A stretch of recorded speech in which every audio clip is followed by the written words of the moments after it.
rockstar energy. Gets me energized so I can go out and send it. Hustle on.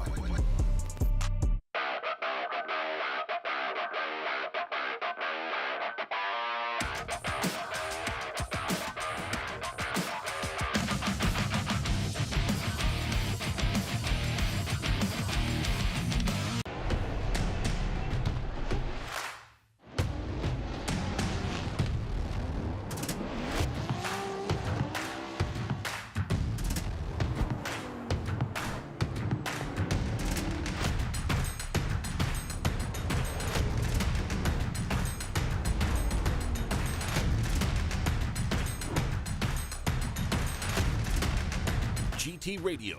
Experience ultra high performance. Link ECU. We know what it takes to win. Pushing boundaries, performing under pressure, and having the best people on your team.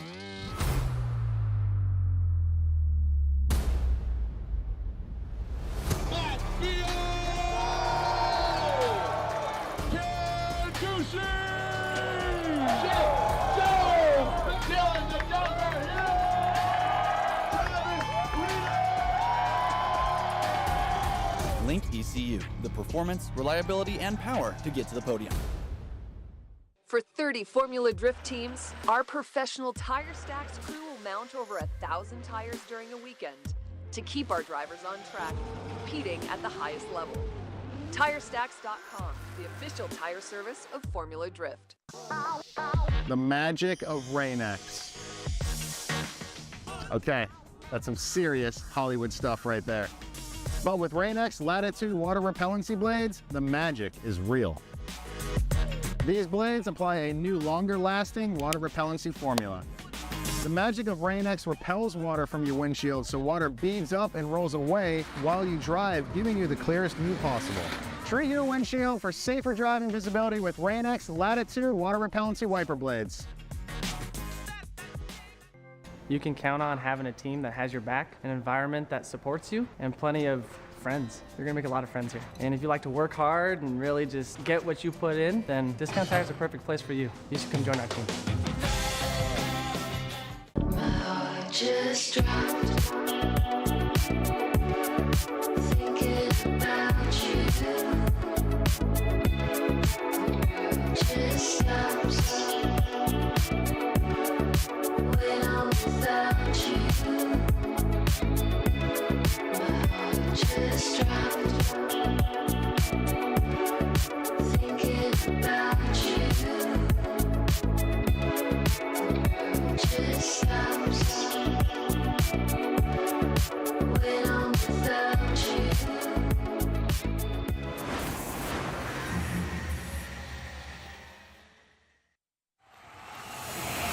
This is it. The finals are set. The lights are on. Who is gonna win? Celebrating 20 years of FD, baby. 4 rounds, 4 different winners. Send it. Here we go. This is Formula Drift, and we are on the streets of Long Beach for the first round. This is a grudge match. Your winner, Matt the Beast from the Bay, Welcome out to Road Atlanta. This is round 2 of the Formula Drift Pro Championship. Lockett Jr., 2-time champion. Lockett Jr., the Carroll Shelby of our generation right now. The battles that we had at Orlando, I mean, they were intense. There was a lot of contact with the inside. Richard Osbo, wow, are you kidding me? Look at that.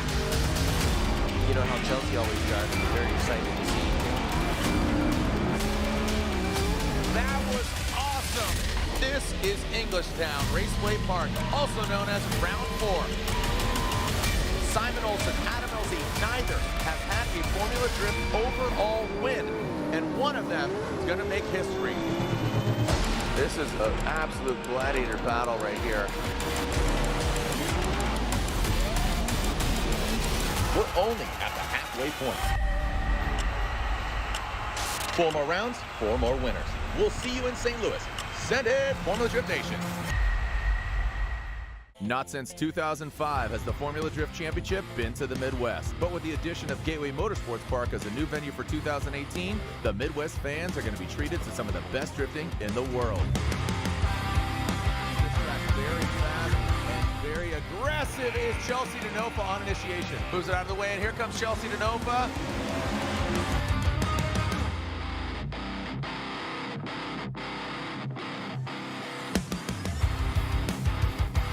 First battle against Forsberg in the top 16. I got into him and just stayed committed through there. I certainly wasn't going to stop, so we'll see what happens.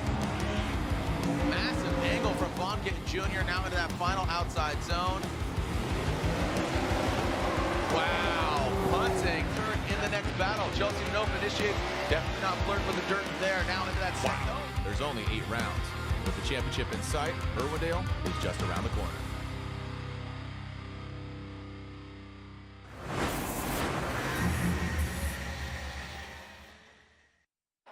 This is the road to the championship. I've won the championship twice now. I think we can do it again. Let's go. Let's do this.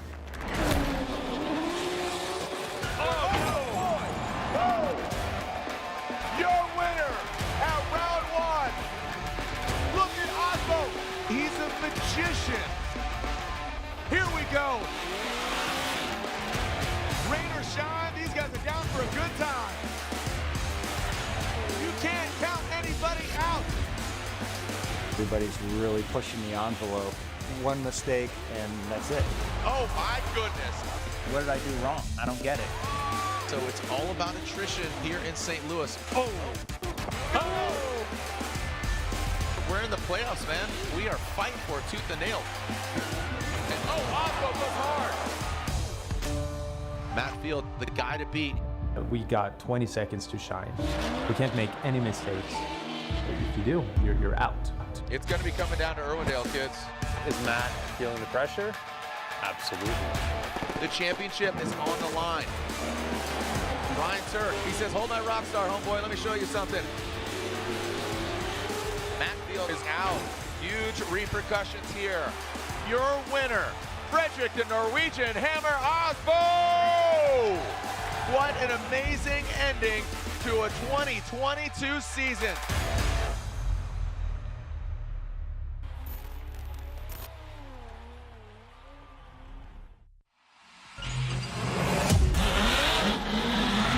It's round 5 of the Formula Drift Pro Championship.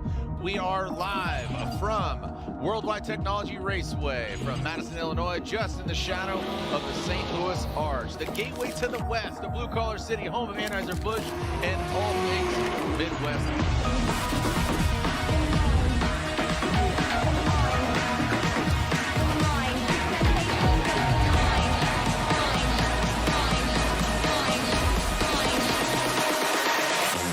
Sensations of the mind.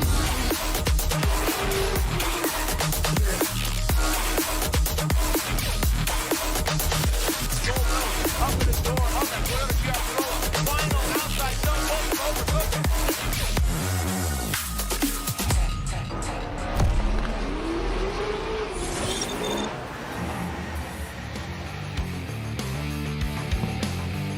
Well, you see some clouds off in the distance. Those were looming over us for quite some time. A little bit of delay in the action. We saw some weather that hit like a freight train. It came in 10 minutes, it dumped, it flooded the track. Paint's going to be laid down. Banners flew. I mean, it was insane. I mean, again, all the banners came down. Lights, cameras had to get pulled. I mean, you got to think logistically. We're all set up. We're rip-roaring, ready to go. And then the storm says, nope, no, I'm gonna rain literally on your parade. So we are cleaning up the track that is Worldwide Technology Raceway, playing host to round 3 of the Link Engine Management PROSPEC Championship. Through the smoke, we're up in the tower. Yeah, it's hot here. We are in the AC, but it's still quite a bit hot here. Speaking of hot, Matt Sopa, what's up, buddy? What's going on? Stop. You're going to be hot tomorrow because you're going to be down on the line. Are you normally hold court, sending him. I sir. told Brian Eggert yesterday. Do you know the Stallone meme where he's like, "Oh, I was gonna say that yesterday when you're shooting the likes."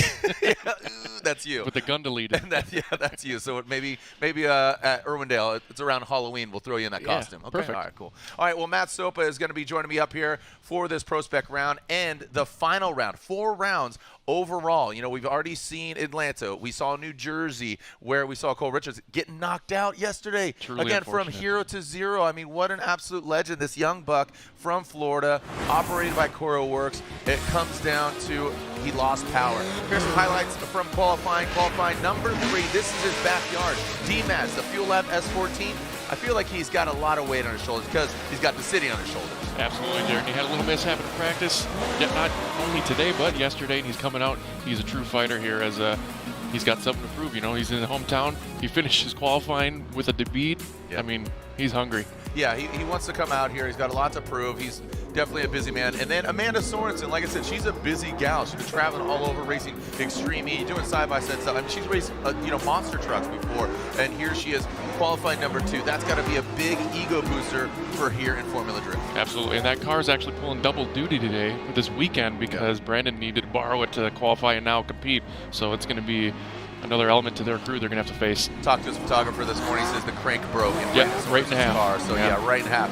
Number 1 qualifier, Ben Hobson's.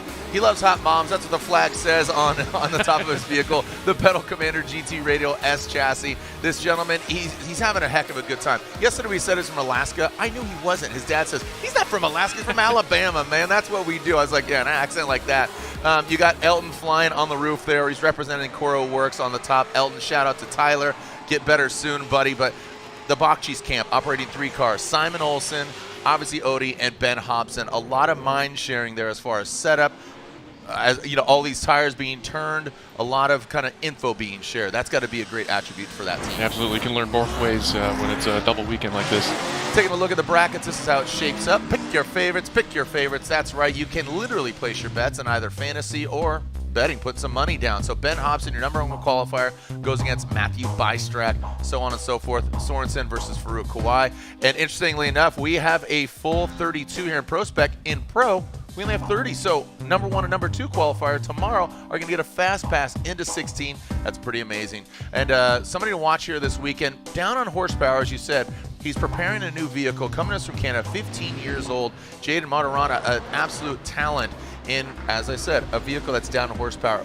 Who else do you think we should watch, Matt? Like, just taking a look at our 32 overall, who do you pick? I mean, Rudy Hansen, he manifested it from last year to this year. He got the win in Atlanta. Cole Richards, who's not 32, every turn and burn, every point counts. Yeah, I believe Jeff Noddy would be one of those contenders here, and we're looking at Rudy here. Obviously, he's going to be a big contender. Sean Illingworth, he might have qualified middle of the pack, but there's a lot of sleeper cells here for PROSPEC. I like that. Yeah, and like I said, Rudy Hansen, he manifested it in 2022. He says, I'm going to be up there, and boom, he got all the way up top. And he went against Ben Hobson, who eventually got second, so they're fighting for it. And keep in mind, Rudy Hansen had to go to his second run in qualifying. He was in the not-so-great 8 that had to get one of those top, bottom 8 spots, 25th or higher. So there he goes. And this young man, Cole Richards, winner in New Jersey, this Coro Works B86RZ, whatever it is. The 8RZ, that's right. Dimitri Brutsky, he knows that track very, very well. And Cole Richards, it just came together for him. Unfortunately, here, talking to his spotter, Takayano, he says, we lost power, not once, but twice. So that was unfortunate. He put it up on social media, says, I just lost power, and that's it. But overall, the bucket hat boy right there, Cole Richards comes out on top. That was awesome. Yeah, awesome to see. Here are our current standings after 2 rounds and some qualifying. You got look at that, 6 points separate Ben Hobson, our number 1 qualifier, and our points leader, Rudy Hansen, Cole Richards, who unfortunately did not make it. That's going to shake things up quite a bit. Nate Chin, Farouk Kawai, they had kind of a lackluster qualifying day yesterday, but Jack Davis stepped up, Andy Haitley. And here's some names, rattle them off. Cody Buchanan, talk about D-Mats, Austin Mata, Connor O'Sullivan, and Blake Olson rounding out that top 15. Still looking for that night vision video out there in Las Vegas, Blake. So, again, he's sponsored by that night vision company. I want to see him throw on a headset and drive around in the dark. Yeah, that'd be sick, right? Hey, let's talk about this course here because we've modified it from previous years. That That outside zone 3, notably, is the area that's been expanded. What are the judges looking for? Yeah, so like I've been saying in qualifying, we want them to see some quick transitions and only want them to see them decel before these outer zones, especially between going from outer zone 1 to outer zone 2, 2 to 3, 3 to 4. Make that a fast transition, and only want to see them on the brakes or at least see the car slow down before getting into those zones. So yeah, it's even on paper 2D, it's a very difficult track because you're going from fast to slow to fast to slow, and usually tracks will flow a little better if it's all fast to slow. So it's very important to have your gearing correct in these and everything else on top of that. That was a great topic that you brought up, and also keep in mind, today, right now, 32, as we go into our GT Radial Top 32, the official tire of the ProSpec Championship, going into 16, because we're going to have a break, temperature's going to drop, the lights come on, it's going to change, it's going to manifest, and, all these drivers, it's, here are the points on the line, and, I wonder how many drivers are utilizing sims like Sim Magic, which they're a sponsor of ours, and I gotta mention this because this just came about this round. But Sim Magic and Extreme Sim Racing, they're offering a few different opportunities. Everything from $20, you can come on site, and this is through the entirety of the season. Front of the line pass, skip the line and schedule a 5-minute session.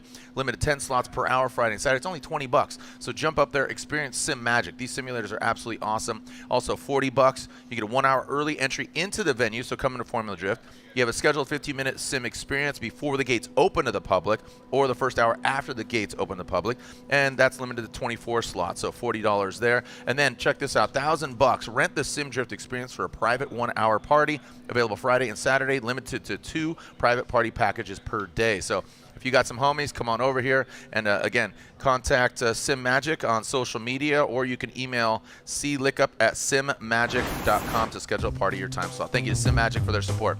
Here's the keys to victory. Open the door. What do we got, Sopa? All right, here are the keys to victory. As we said, quick and accurate initiation. We don't have a decel before initiation. We want to see them just powering through there, quick and accurate, quick to rotate. And also, like I said before, decel after the transitions and then fill those zones. It's very key. We don't want to see him just dip in a tire and hit it and quit it like you said. We want to see him from the perpendicular line to perpendicular line. Fill that zone with the car. You talk about decel after initiations. That's kind of going to be natural because you're causing that traction, right? That kind of, right? Yeah, because in order to transition, you got to get off the gas a little bit. We don't want to see a lot of corrections within the transitions. We want to see that nice and smooth, and then make your corrections afterwards to slow down the car with moment or your angle or otherwise. Talking about lead versus lead, chase versus chase as well, and we'll get into that as kind of the scenarios exist and come to fruition. But lead car, the good old signature, somebody's talking about drifting when they start doing this, right? Go like that. So get into that pocket. I think that's what's going to be really critical here. Absolutely. Because a lot of drivers are going to kind of want to impede and exceed the front lead vehicle's kind of roof or hood line, right? You want to get in that pocket. We talk about that, and that's been really a point of interest this year. Previous years, proximity, boom, boom, boom, like the Daigo way. Daigo kind of, the Daigo rule, that era changed things a little bit because, you can be close, but you got to mimic the angle. You got to be parallel to that lead car. Switch it up and change it up. So there's that paved area. Where that dark was, that's where it ended, and now we've expanded on, right? It's smooth as silk or butter, whatever you prefer, and no bubbles, no troubles. We'll get into that zone, no problem. I like it. So, again, Worldwide Technology Raceway, thank you to their staff. They, all hands on deck when that water came down. Again, it was pretty torrential. Hopefully, maybe somebody got some video so you could see how significant it was. And when that rain came down, it really flooded outside Zone 4. So pools of water. We've got all the trucks on deck and the blowers and everything out there to really just mitigate and get all the water off course. Thank you to our judges, Ryan Lontaine, Robin Ishida, and Chris Yule. We have a judging panel of 4, but 1 rotates out each round. So this round, Brian Egger is sitting out. That's why he was with me yesterday in the booth during qualifying. It's great to get his insight. So again, Robin Ishida rejoining us after a bit of a hiatus during the COVID years. Chris Yule been around for quite some time. He is the stingy one with the X Factor coins, and then Ryan Lontaine, who just can't get rid of that Canadian. He's just always just sticking around, and it's just always a pleasure. Thank you to our judges, all joking aside, and thank you for joining us here, round 3 of the Link Engine Management ProSpec Championship. Look at that, the arch, the gateway to the west. Well, we're about to open the door for round 3 of this Link Engine Management ProSpec Championship.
going on, everyone? Danny Ricciardo here. We're going to mount up some GoPros and do a few laps.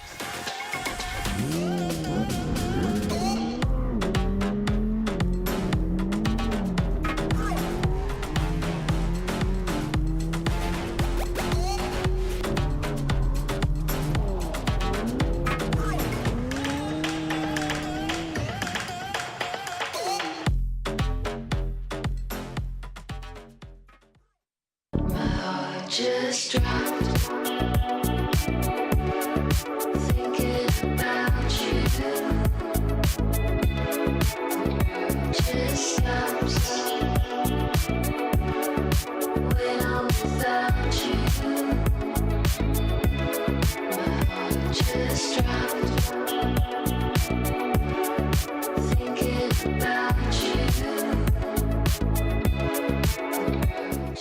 Hey guys, Jeff Jones here. I'm Dylan Hughes. I'm Travis Reeder. I'm Ken Gusha. I'm Matt Field. I drive Link. They are the most reliable ECU around, and they always deliver. Their global tech support gives me the advice I need every time I need it. Their products are super easy to install and easy to set up for the performance that I want. They stand behind their products and support their customers. They're always innovating and delivering great new products and performance features. I drive Link.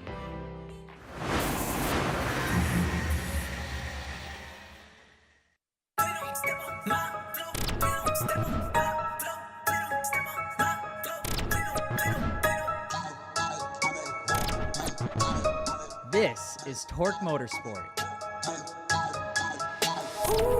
Driving too fast, I don't wanna wait. We driving the days, we stepping in late. Nothing but bond and free on the tape. Let's be alive, but we gonna skate. Let's be alive, but we gonna skate. You wanted to ride, you wanted to ride.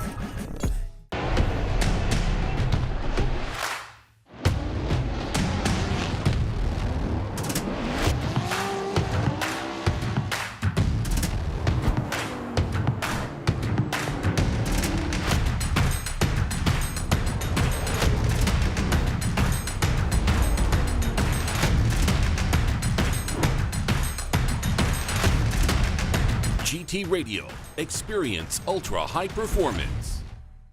For 30 Formula Drift teams, our professional tire stacks crew will mount over 1,000 tires during a weekend to keep our drivers on track, competing at the highest level. TireStacks.com, the official tire service of Formula Drift.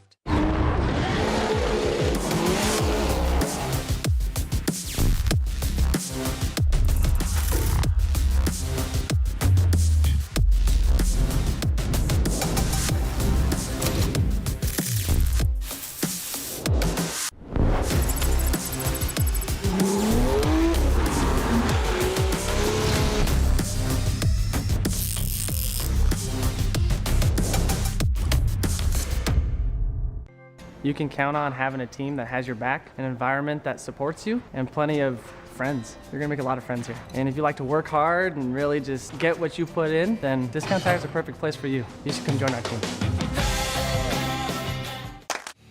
Formula Drift is brought to you by Toyota, let's go places. Royal Purple, the official engine oil of Formula Drift, the synthetic expert. Rockstar Energy, the official energy drink of Formula Drift.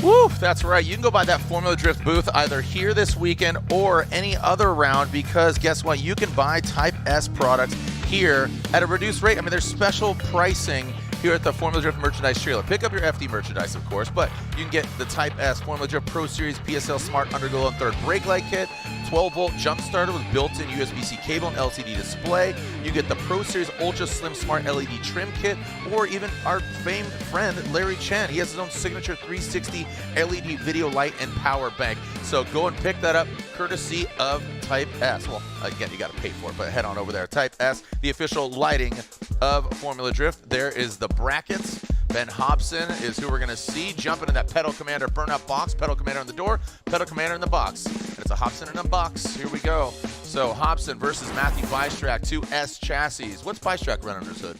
Do we know? 2J, yeah. Okay. Yep. He loves Jay-Z so much, he got two of them. Yep. Big fan of the Hove. Big dad joke. Is that a dad joke though? I mean, when you're referencing, I guess so. Yeah. JC's old, right? I mean, if we have 2 cars with two 2Js, it'd be a 4J, right? Oh, Okay. exactly. So now we've got math. Yep, and then we could throw a little Nas in there. All right. Ben Hobson, Matthew Bystrak. There's Alabama, not Alaska, kids. Jefferson, New Jersey. Easy for me to see. Here we go. GT Radio Top 32. All right, this should be a fun one. I'm telling you, Hobson's on a tear. His attitude it seems like the timing is right for him. He's just got a really good, fun-loving attitude. He wants to win. Got a smile on his face. Like I said, his pop's rolling around on a scooter. He's just, again, feeling the flow. He's got a lot of confidence. Like I said, with Odie Bakshish, Simon Olsen, hitting his stride, second place last round of competition, right? So, and just they're doing all the right things. So. Yep. Big time. His attitude and everything. He's just all-around good dude and a fierce competitor to boot. Infectious, yeah, exactly. All right, here we go. So Ben Hobson will lead. Matthew Bystrak will give chase. Our first turn and burn here, and is our GT Radio Top 32. It's hot out here, but it's hotter on the track. Thank you for our fans enduring the heat and the conditions. Just wait 10 minutes. It'll change. Don't worry. All right, coming out of the gate, there's that start chicane. What do we got from that Pedal Commander S chassis going to that first outside zone? 1 action, 2 action, into that outside. Look at Bystrak gets into formation. Houston, do we have a problem? Alabama, do we have a problem? Looks like he initiated. We're going to have to take a look overhead. It looked like Bystrak might have gotten too aggressive. And let's break down who's, we don't know who's at fault just yet, but the lead car has to the chase car has to give way to the lead car. Correct. Yeah, and just shooting from the hip here, looking at it live, I think Bystrak just went a little too hot there, a little too spicy. He was like looking good in the pocket until we seen him come out of the smoke here. But Ben Hobson having a good flick here as they get out of the one. Oh yeah, so he hit the front left tire and completely interrupted Hobson's trajectory there. So just looking at it, looks like it might have been. Is Hobson's initiation legal, quote unquote? Absolutely. Okay. Yeah, that's the 1-2 maximum. So we're looking for the swing it one way, swing it the second way. That should be your initiation by the time you're into that second move. So without getting confirmation from the judges here, I definitely have to say that's fault's going to be on Bystrak. And this is where it gets into the rules of excel decel, right? So so going in that first outside zone, he's got the right movements. Manji, boom, initiate, get in the outside zone. Bystrak, he's going to try to get right to the door. Unfortunately, just maybe too aggressive in that instance. Yeah. And the judges now have to analyze: was Hobson at pace? Did he slow down? Was anybody So are we getting word here? Are we talking to the judges? Okay, we are getting word. Bystrak is at fault. So basically, with that contact being made, if Bystrak wants to get hands on his car, he has to utilize his one and only NGK competition timeout. That's a 5-minute allotment. Because Hobson's not at fault, he does not have to use his competition timeout. So obviously, if you're smart, Hobson's going to go back to the pits, inspect the car, make sure everything's up to snuff. Yeah, he gets 10 minutes in this case, I believe. So yeah, that'd be the smart move, and now we'll move on to the next battle. So right out of the gate, look at that, got a little contact here, and like I said, I think that this is going to be similar to Jersey, where you have a big open wide field, all outside zones, and it looks really unassuming. But then when you start getting all these Type A aggressive drivers, they want to go for it. I think we're going to see some contact, but also I think we're going to see some really beautiful head-to-head battles as well. So take a look at it again. Yeah, I think Bystrak had a good, it was a good strategy, but it just went 103%, where he needed to really show up against a contender like Hobson. So kudos to him, but it was just a little too spicy. All right, go ahead and say it. Ham sandwich. Ham sandwich. There you go. Okay, I mean it's your tagline now. It is official, dude. Have it your way, like Sopa. All right, Trevor Roots. The Root is on fire, and as you claimed earlier, from Corona, California, Sideways Sean Illingworth, you said sleeper cell. Yeah, why do you think he hasn't completely shown up yet? We got a lot of rookie PROSPEC drivers here, but they're all these shredders that not everybody has heard of yet, and so I just feel like, and even myself, you just see these guys and they make you go, wow. Yeah. And you never heard of them per se, so it's really cool to see. And shaking that out and getting that confidence. I mean, you look at somebody in the pro category, Kazuya Taguchi, he got K&N #1 qualifier, and I really don't think we awakened the beast that was Kazuya till last year here at St. Louis. I felt like that was his coming out party, just like, let's go, baby, like I'm out, I'm here. And I I'm a contender. Yeah. And then he delivered. So obviously he's got to love this track, and that's what he said in the interview yesterday. So that's like somebody like Sean, like gaining that speed, getting that confidence. So, but guess what? He's going against Trevor Root. So Trevor Root qualified 16th. Sean qualified 17th. Is that an indication we're going to see a tough battle here? Here we go. Trevor Root out front in that BMW initiated side with Sean. Drops into formation. Talking about that pocket. Big angle from Trevor. I think that was a separate incident. Yeah, it might have been individual spin outs there, but Sean might have been just trying to avoid contact there. I really couldn't see any contact there. I think Trevor looped it. I think he looped it. He put too much angle at it, couldn't counter back and get in that second outside zone. So our judges, courtesy of Sean Adriano, he's on the ones and twos over here, if I may. No DJing music, but slowing it down, getting all the different angles. We have a big screen here that breaks down all the different camera angles. Back it up, flip it, reverse it, and see what's going on here. I think it seemed independent. Is there any contact? I mean, like you said, Root had a whole fistful of angle going out of outer zone 1 there, but you know, even if there was just a minute touch there, that could have put him over the edge to, you know, over-rotate. Yeah, kind of hearing the banter here between our judges and Sean Adriano. Now let's take another look here. We got a view from the sky here. Root throws it in. Illingworth trying to get back in that pocket here.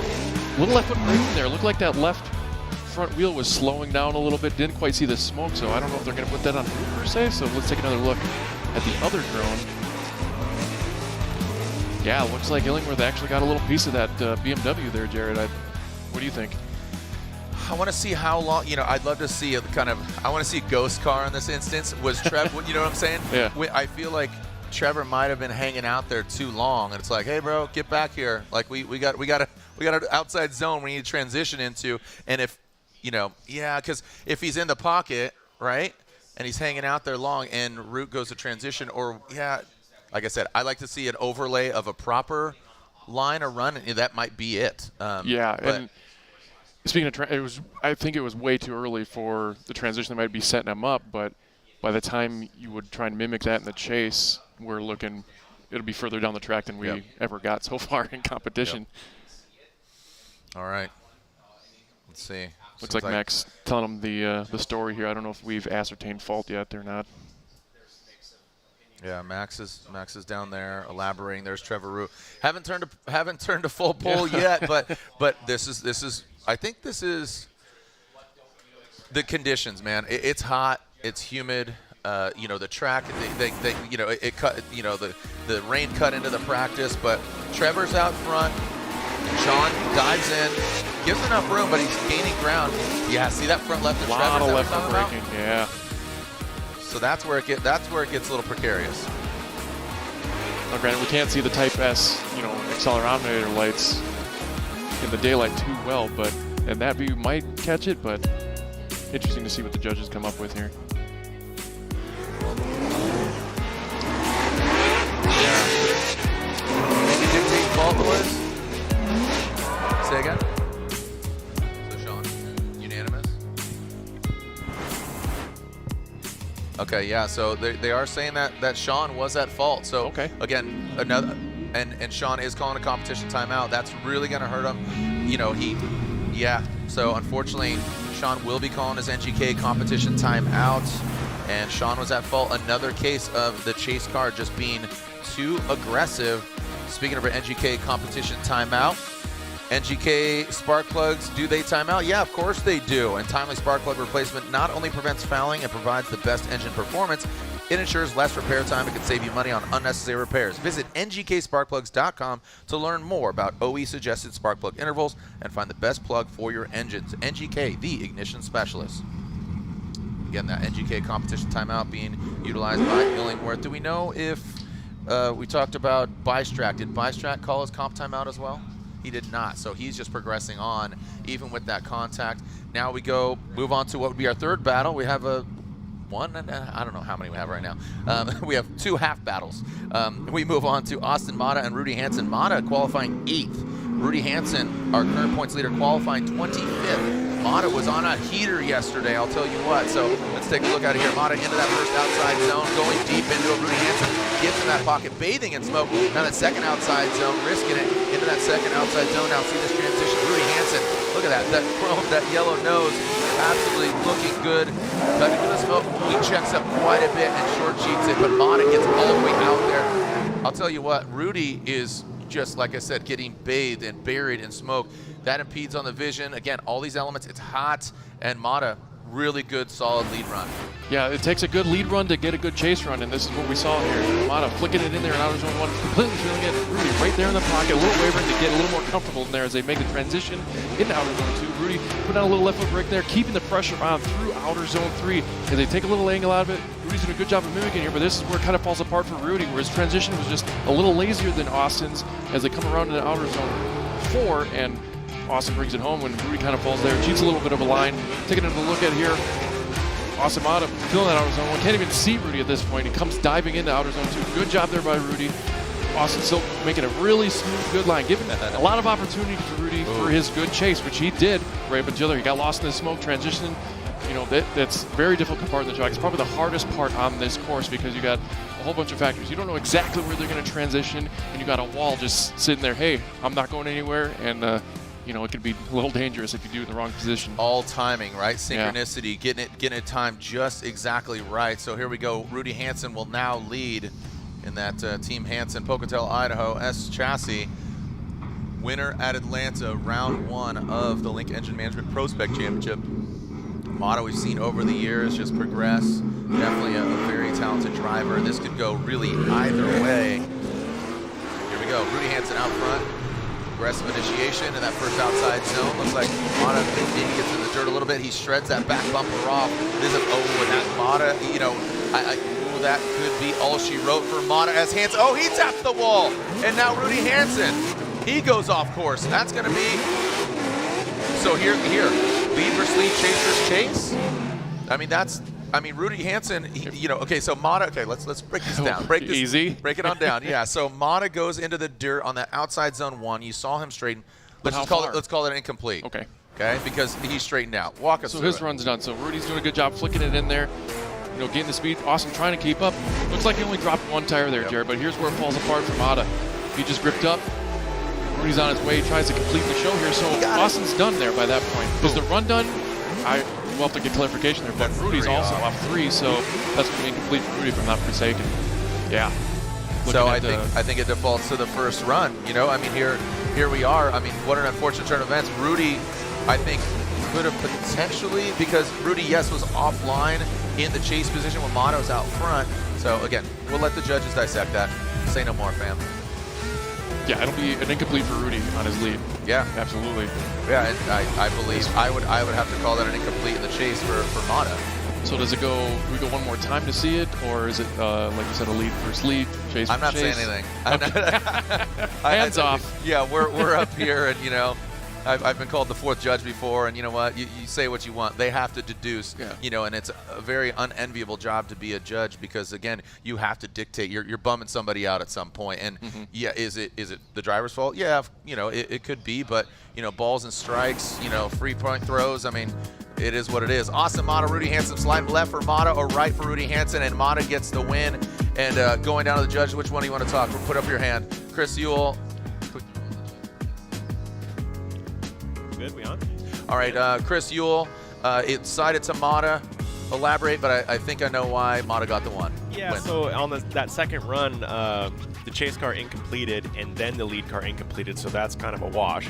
So we go back to the previous run where Mata's lead was far superior to Hansen's chase, so Mata moves on. And Hansen had that major mistake going to outside zone 4, so that was a blaringly obvious mistake. So correct, yes. All right, well, see, and this is just grab a knee. The more you know. Ding, ding, ding, ding. There you go. Thank you, Chris Ewell, for some insight there, and that's exactly what I was kind of going towards.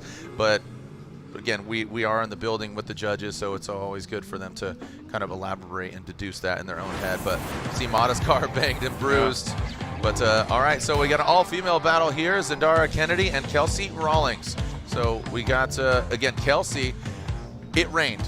It poured. Oh, yeah, there were puddles. 30 minutes later, we open the track up. Kelsey Rawlings goes out.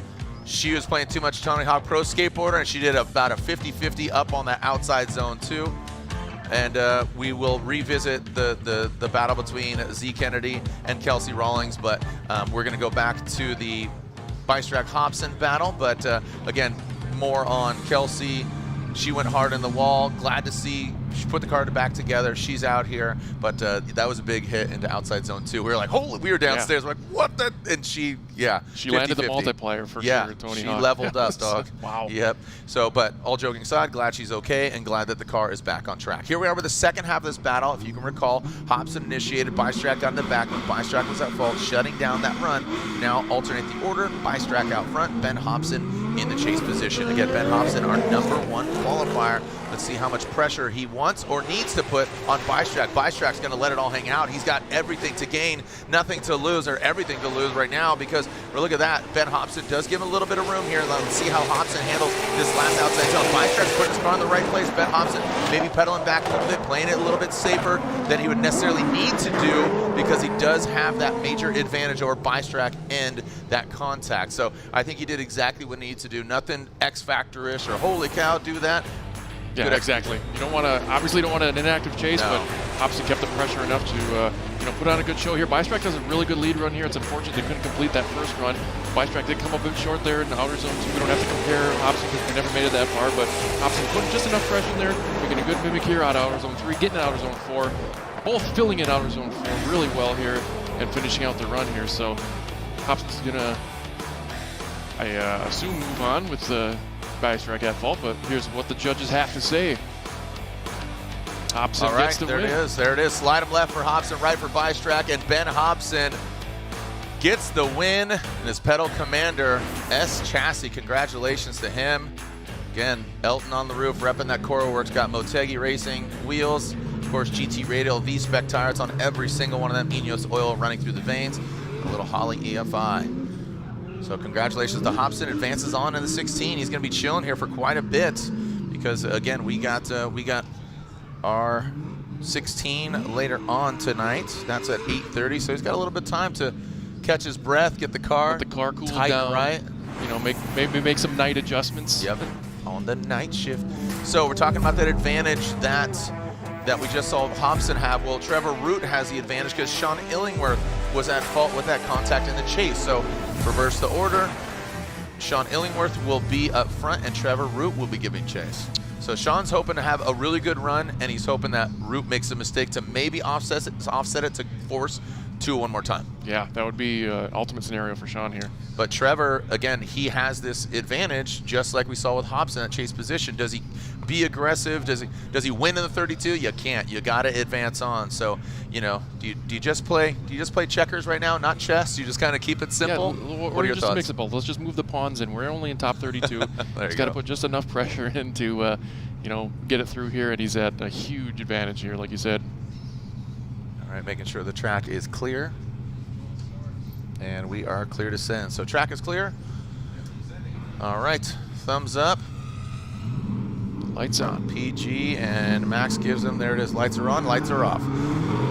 Sean Illingworth out front, sideways Sean from the IE. Good little flick across the nose of Trevor Root. He gets into that dirt, and that could be 1, 2, and again, that angle, it doesn't look like it's that deep, but that could be 2, maybe 3 even off for Sean. But Trevor Root, he keeps it really kosher right now. You can just see how clean he's got it right there. Oh, but what is that, Trevor? Oh, and Sean spins out. Okay, this It might have been incomplete. Well, that's the thing, Jared. It might have been an incomplete run in outer zone 1, because I think I saw 3 wheels off from Sean. From that angle, it's tough to see. I think I saw the front right beyond the paint there. So once we take another look, we can ascertain a little bit better here. All right, let's take a look. Yeah, again, this angle is going to be telling. Over. So from this angle, it's going to be really hard to see. But in my opinion, you see the car dip down a little bit there. That's 3 runs over. So I believe that it's going to be the end of story here for Sean. But we'll take another look here as Root's continuing to put on the pressure here. Illingworth filling out that Arizona, and here we go. He gets a little too wide, way too late transition. I don't know what Root was going on, but now he's made more work for himself. Yeah. For the top 16. But like I said, we got a little bit of a time here. A little cool shot from the drone. Here we go. 1, 2, 3. Tires off. There it is. Yeah, 3.5. 3 and a tread. So, all right. Yeah. Unfortunately, my one of the guys I picked to be a heater here decided I just overcooked it. Yeah. Burn it too long for too long a time. So this is a scenario. The run was over as soon as those 3 tires went off, so Sean goes off course. Basically, Trevor Root, that's unchaseable lead runs. Sean would have that incomplete. He got the incomplete on the first due to the contact, so slide him left for Root. That's the way they're going to go. Don't even need to talk to the judges. I explained it, broke it down to you there, right there. Trevor Root rise to the occasion. I am Root. As Sean Illingworth sideways. Sean is knocked out. So this is what they call the announcer's curse, Matt. Congratulations. Thank you. You now have this power. Do you feel it running through your veins? I feel blooded. Yeah. Here, we got to cut our hands. Blood brothers, right? Let's do this, right? The wolf pack. The wolf pack. Here we go. Yeah, let's see if we can get a clean runs here. Well, it literally is a thing, man. I've said, man, that's a great looking car. This thing's so cool looking. And then bingo bongo, the car goes into the wall. Does like, and it's literally a thing, man. The announcer's curse is alive and well, and you utilize your power for. Sorry, Sean. Bad for Sean. Again, not to make light of it, but Zendara Kennedy, Kelsey Rawlings. We got Canada versus USA. We got the S chassis. Ladies here, Ottawa, Canada, Lake Mary, Florida. Like I said, Kelsey Rawlings. We had torrential rain, downpour right before practice session. Banners being knocked over. I mean, tents in the pits, going flying. All these things happen. Clear the track. Water goes. We get it drained out, and then Kelsey Rawlings, our first driver out on track, goes in outside zone 2. Bam! Slams that car up. Her S chassis with a Ford power plant goes up. You can see the marks on there. It does about a 50-50 if you know skate tricks. So we've seen them in Formula Drift past. That back left corner was absent, man. Absolutely deleted. And then guess what? She's back out here, which is great. So Z Kennedy again on all S chassis battle. Looking to see how they go down, and again, Z, I believe she's working with Drift Cave. The Cave, yeah. The Caveman. Interesting pairing here because we have 2 S chassis, 2 S14s, 1 supercharged V8, and 1 is turbocharged 2JZ, and 2 different camps, 2 different drivers, 2 different body kits. So it's always cool to see the diversity. Yeah, absolutely. Cars. Canada versus America. Oh yeah. Yeah, our fans. It's a hot and humid one. Thank you guys and gals. Yeah, again, sitting on those metal bleachers. Appreciate it. Once the sun goes down, it's definitely a lot more pleasant. So thank you for the fans coming out here, Casual Friday, and this is one of our long weekends where we got ProSpec and Pro. So one more ProSpec Pro round after this in Utah to finally figure out, or not finally, but to find out who will be our ProSpec champion at Utah Motorsports campus. So be sure to join us either in the building or online, and then we continue on. Obviously, we got Seattle, and then we got our finale, Irwindale for Pro. Here we go, Z Kennedy, Kelsey Rawlings. Trying to remember when was the last time we saw an all-female battle. I don't think there's ever been an all-female battle. History's being made. Zendara Kennedy, Kelsey Rawlings. Let's go. Z Kennedy, Z drives out there, out front. As you talked about that 2J. Into that outside zone, rips it into the outside zone. Kelsey Rawlings needs to play catch-up here in the second outside zone. Little flick into that second outside zone. Kelsey Rawlings comes a little bit short here as Zendara into that red and white third outside zone. Kelsey surges an attack. Looks like she takes a bit of a line and shortens up. Both of them do, so Z doesn't get out all the way to that outside zone 4, and Kelsey came up just a bit shorter. So again, some room for tidiness, kind of tuck it in. Yeah, I felt like that last half, we'll get into that, kind of was in Kelsey's favor here. I think Zendara does good under pressure. I was looking at practice, the car was a little gripped up here, but this is good outside zone 1 fill. A little late in the transition here. I think that kind of messed up in the chase. Didn't set her up for a good chase for Kelsey there, but she filled out outer zone 3 really well here. A little late transition. I don't think Kelsey was a little off the wall, and so that kind of set them both up to be shallow into outer zone 4, but it also allowed Kelsey, even though she was going to come up short, to be there as well. So look at here. Kelsey doing a good job of transitioning there into outer zone 2. They're both kind of shallow in there to get around to outer zone 3. Nice angle here. We can see her adding a little more angle. Kelsey kind of trying to do the same thing, but a little late in the mimic here in the transition. So here we go. Sending it back. So yeah. And again, flip the rolls and. Yeah, so some mistakes made on either side of the lanes. Lead versus lead, chase versus chase, and conversing with Ryan Sage, president and co-founder of Formula Drift. He's here with me, and he's trying to recount. And yeah, I believe this is the first ever all-female battle in Formula Drift competition over 19 plus years, about to culminate 20 years of Formula Drift. So history we made here at Worldwide Technology in the Formula Drift world. Now we're seeing Kelsey Rawlings out front, Z taking a shallower line, kind of a beeline approach, but shallow is Kelsey Rawlings as well in that second outside zone. Seems down, maybe a little timid on that third outside zone.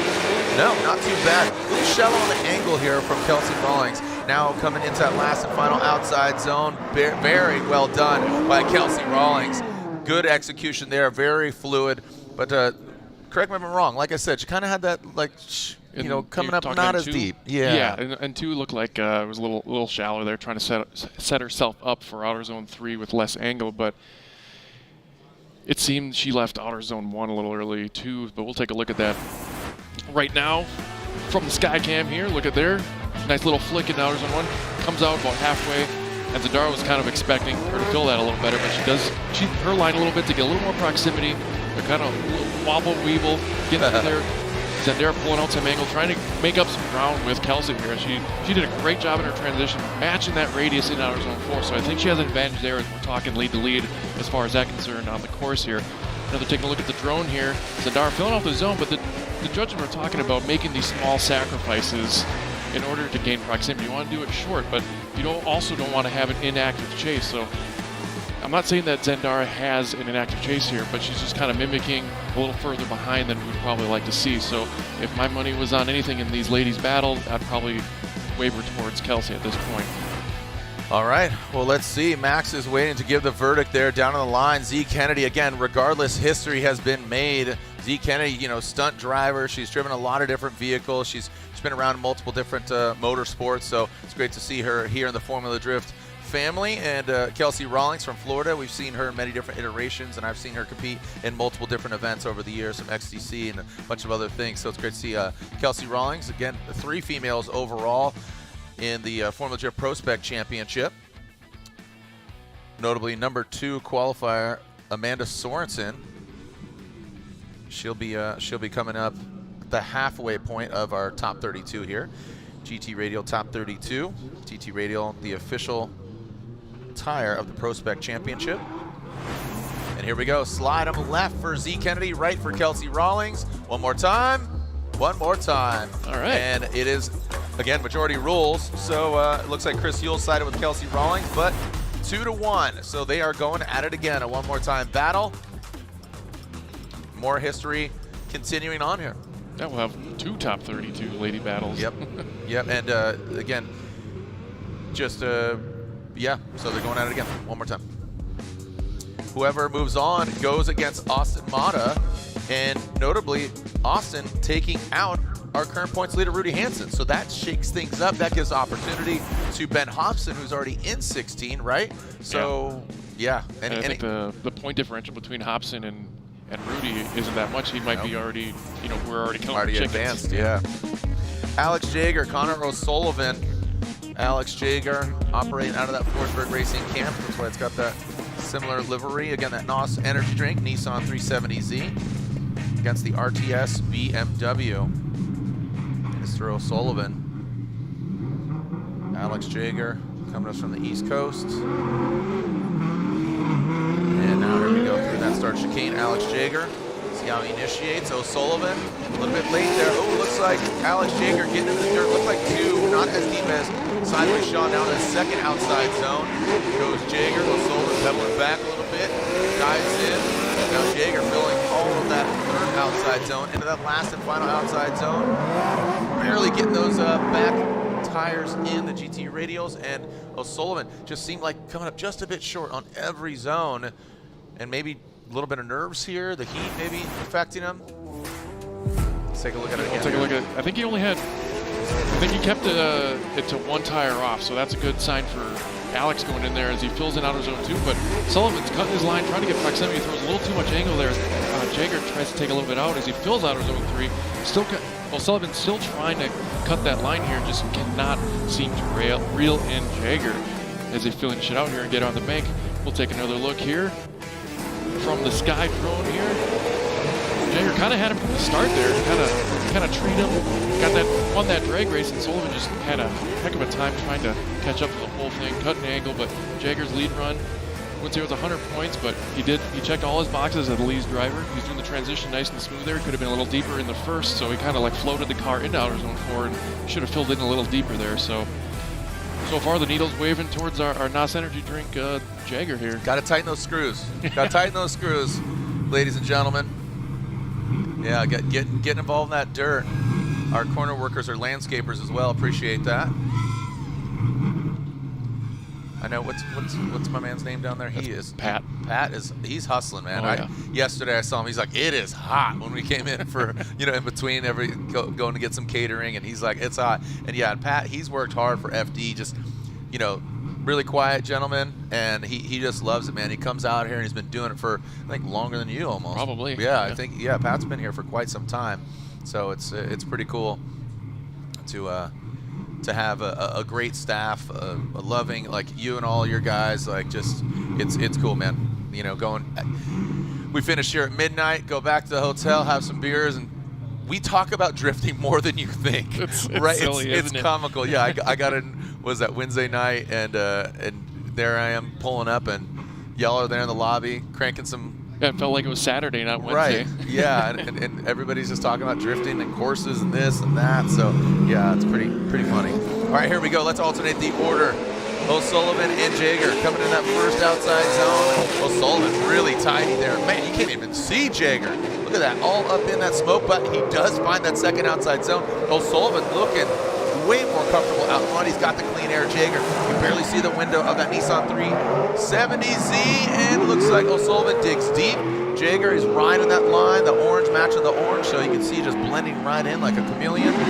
Well done by O'Sullivan and Jagger. Yeah, just looking at that at face value, I felt Jagger's chase was a lot more smoother, but let's break it down here. Sullivan filling out his own really well. Jagger just a little far behind, but he's still putting on the pressure here. We see that transition. We can definitely see him from this side of the coin here as he's filling out outer zone 2. And Jagger is still smooth. They're both drawing a really good arc into outer zone 3. Jagger putting on the pressure before the transition. Could have anticipated that a little better. He would have filled the zone and had a little better proximity if he had done that into outer zone 4.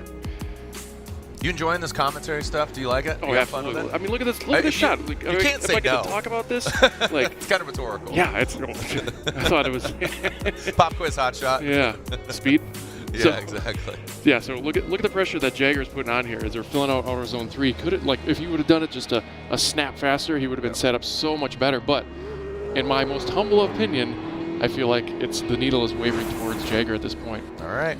I think just based on his chase alone versus Sullivan, it was a lot more composed. That's where I was going, but I was zipping my mouth. You gotta. I don't know what they're listening to. They're listening to reason. Here we go. Alex Jagger, Connor O'Sullivan. Sliding left for O'Sullivan, and O'Sullivan. Look at that. Man. So definitely want to get a headset on here from one of y'all. Robbie, you want to talk? Let's wrap out with Robin Sheeta. He's writing down some things. Soap and I were kind of in agreement that Jagger, the needle was going that way. Why to O'Sullivan? Lead versus lead, chase versus chase. It's okay. Break it down. Yeah, so O'Sullivan obviously doing a better job in the lead position. He was doing everything we wanted him to do and what we spoke with at the driver's meeting. And Jagger, in his lead position, he did dip a tire at the outside zone 1 as well. And pretty much the chase car, giving the chase car a chance to do a good chase as a lead position, I think O'Sullivan did a better job than Jagger, and we kind of tipped that way because of his lead runs. How about Jagger's chase run compared to O'Sullivan's? Because that's kind of where we were looking at and focusing on that, because O'Sullivan didn't just scratch. Yeah. So starting off, going one tire off. And giving the chase car not a clean opportunity for them to give a chase, that kind of throws everything off. He wasn't as close, but at the same time, Jagger missing outside zone 4 a little bit, not being as deep as well. That's almost kind of not giving a fair share for the chase car to give a good chase. Yeah, good opportunity. All right, cool, fair.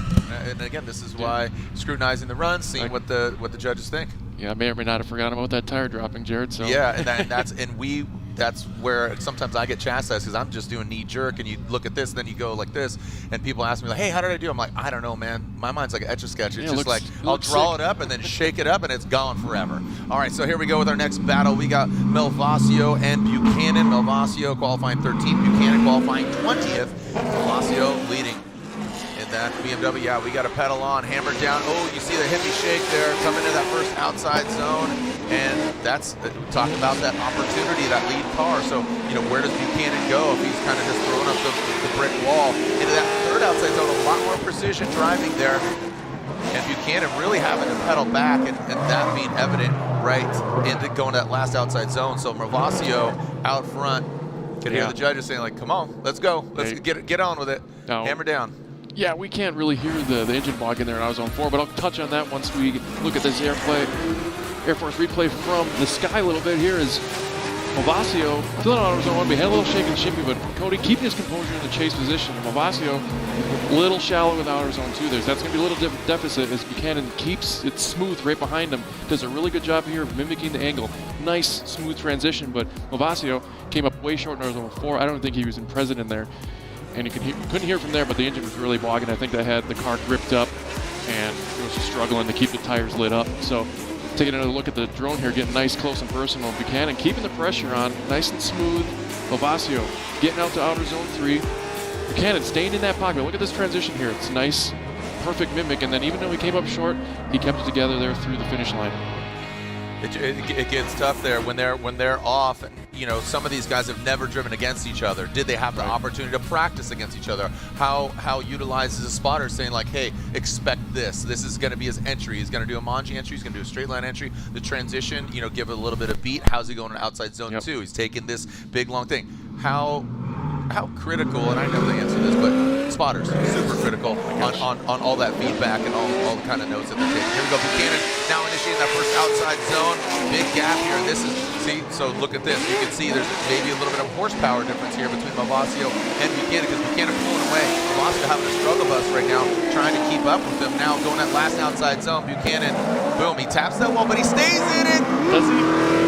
Yes. Yeah, oh boy. So again, nerves, heat, all these things, but again, I think everything that we talked about in that first run with Movasio out front, Buchanan making it evident, maybe a little bit of horsepower on deck compared to Movasio. I mean, he right off the bat, he had a couple car lengths through him as he's awesomely filling AutoZone 1 there, and Movasio just struggling to keep up. He had to completely leave that AutoZone 1 in his rearview mirror.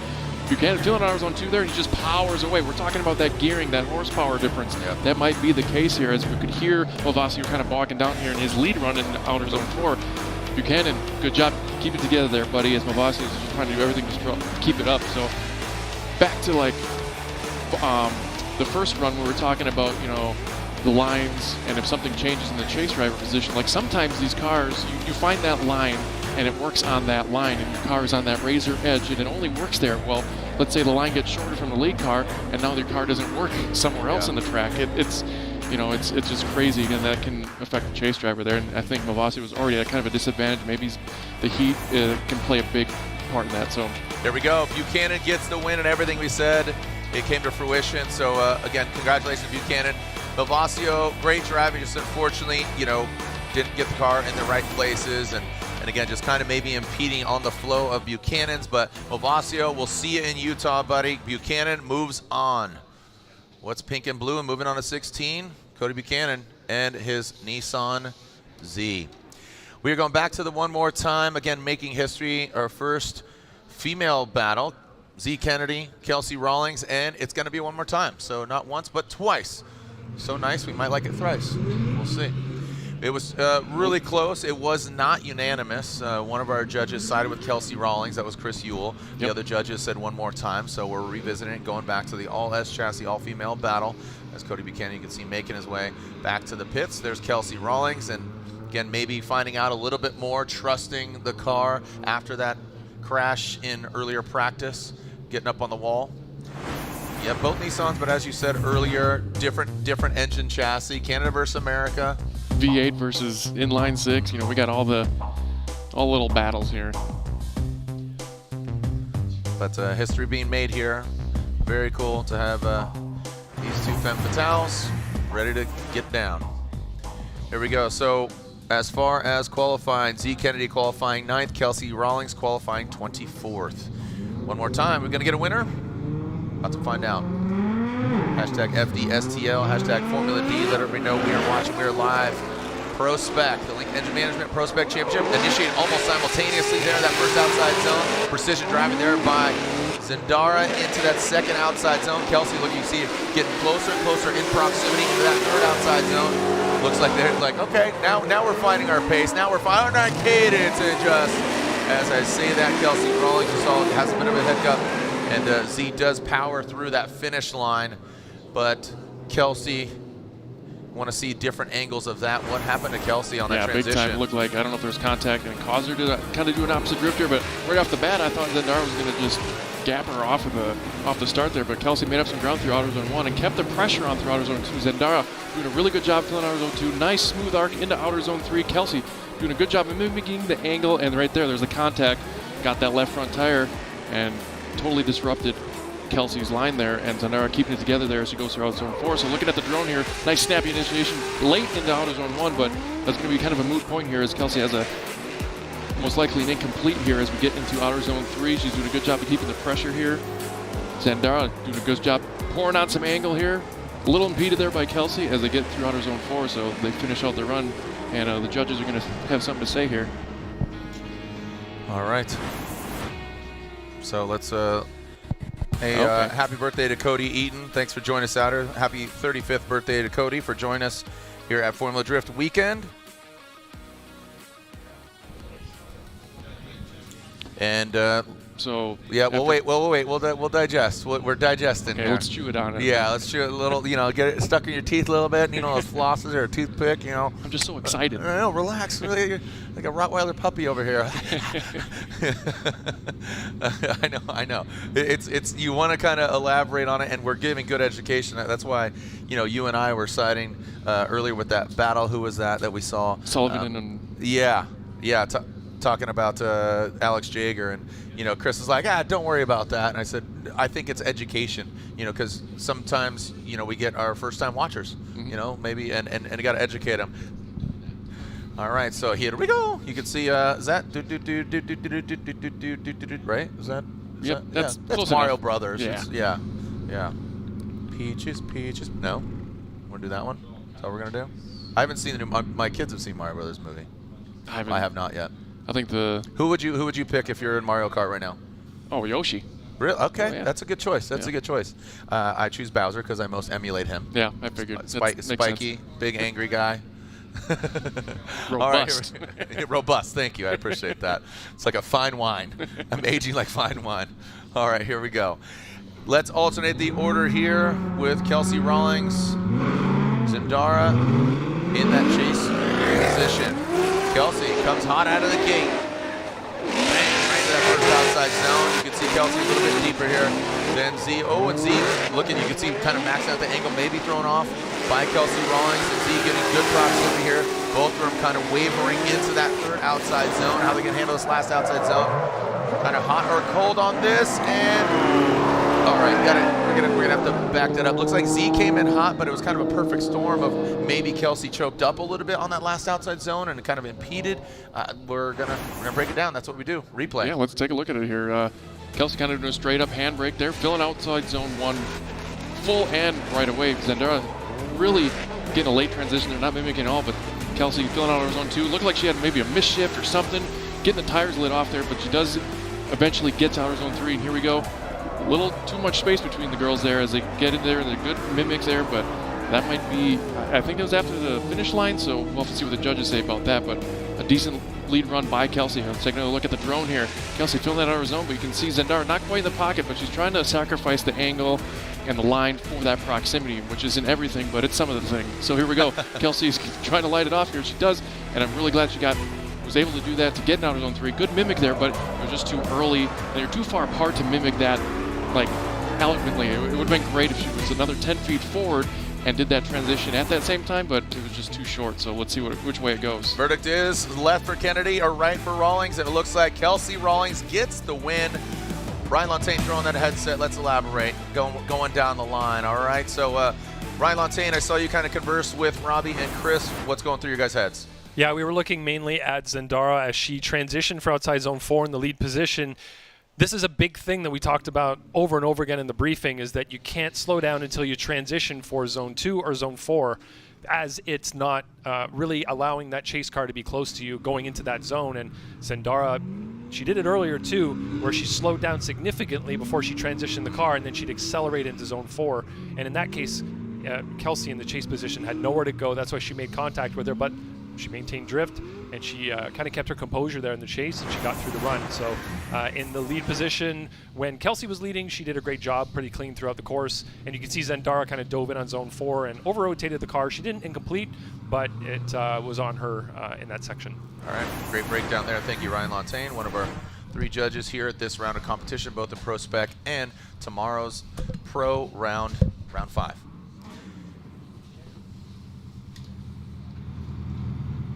All right, next up, our next battle, we got Joshua Love versus Tyler Foley. Joshua Love, a heater of a qualifying run yesterday, qualifying 5th. Tyler Foley, and that qualifying 28th. We were talking about his car having maybe too much grip, right? He was just kind of fighting the car, but then finally, you know, I mean, he lives up to the no grip life team, you know? So maybe needs a, you know, maybe a little bit. Little half a cup. There you go. Joshua Love out front, shredding right now. Foley, man, he gained some quick proximity there. Looked like straight line into the side of Josh Love. Josh with a little bit of angle there, but then maintains it. Ooh, and Foley gets thrown off there. So I definitely want to rewind that. And as I think we just spoke with Ryan Lontaine, he talked about how, you know, that transition going to 2 and going to 4, timing is everything. Oh, big time, especially there and all the obstacles ahead. So you can see Foley a little bit behind there in outer zone 1. Josh does a good job of filling outer zone 1 up as well, but he's still kind of sacrificing a little bit of angle. Foley still in that pocket. Josh doing a little bit of wavering here as he fills in outer zone 3.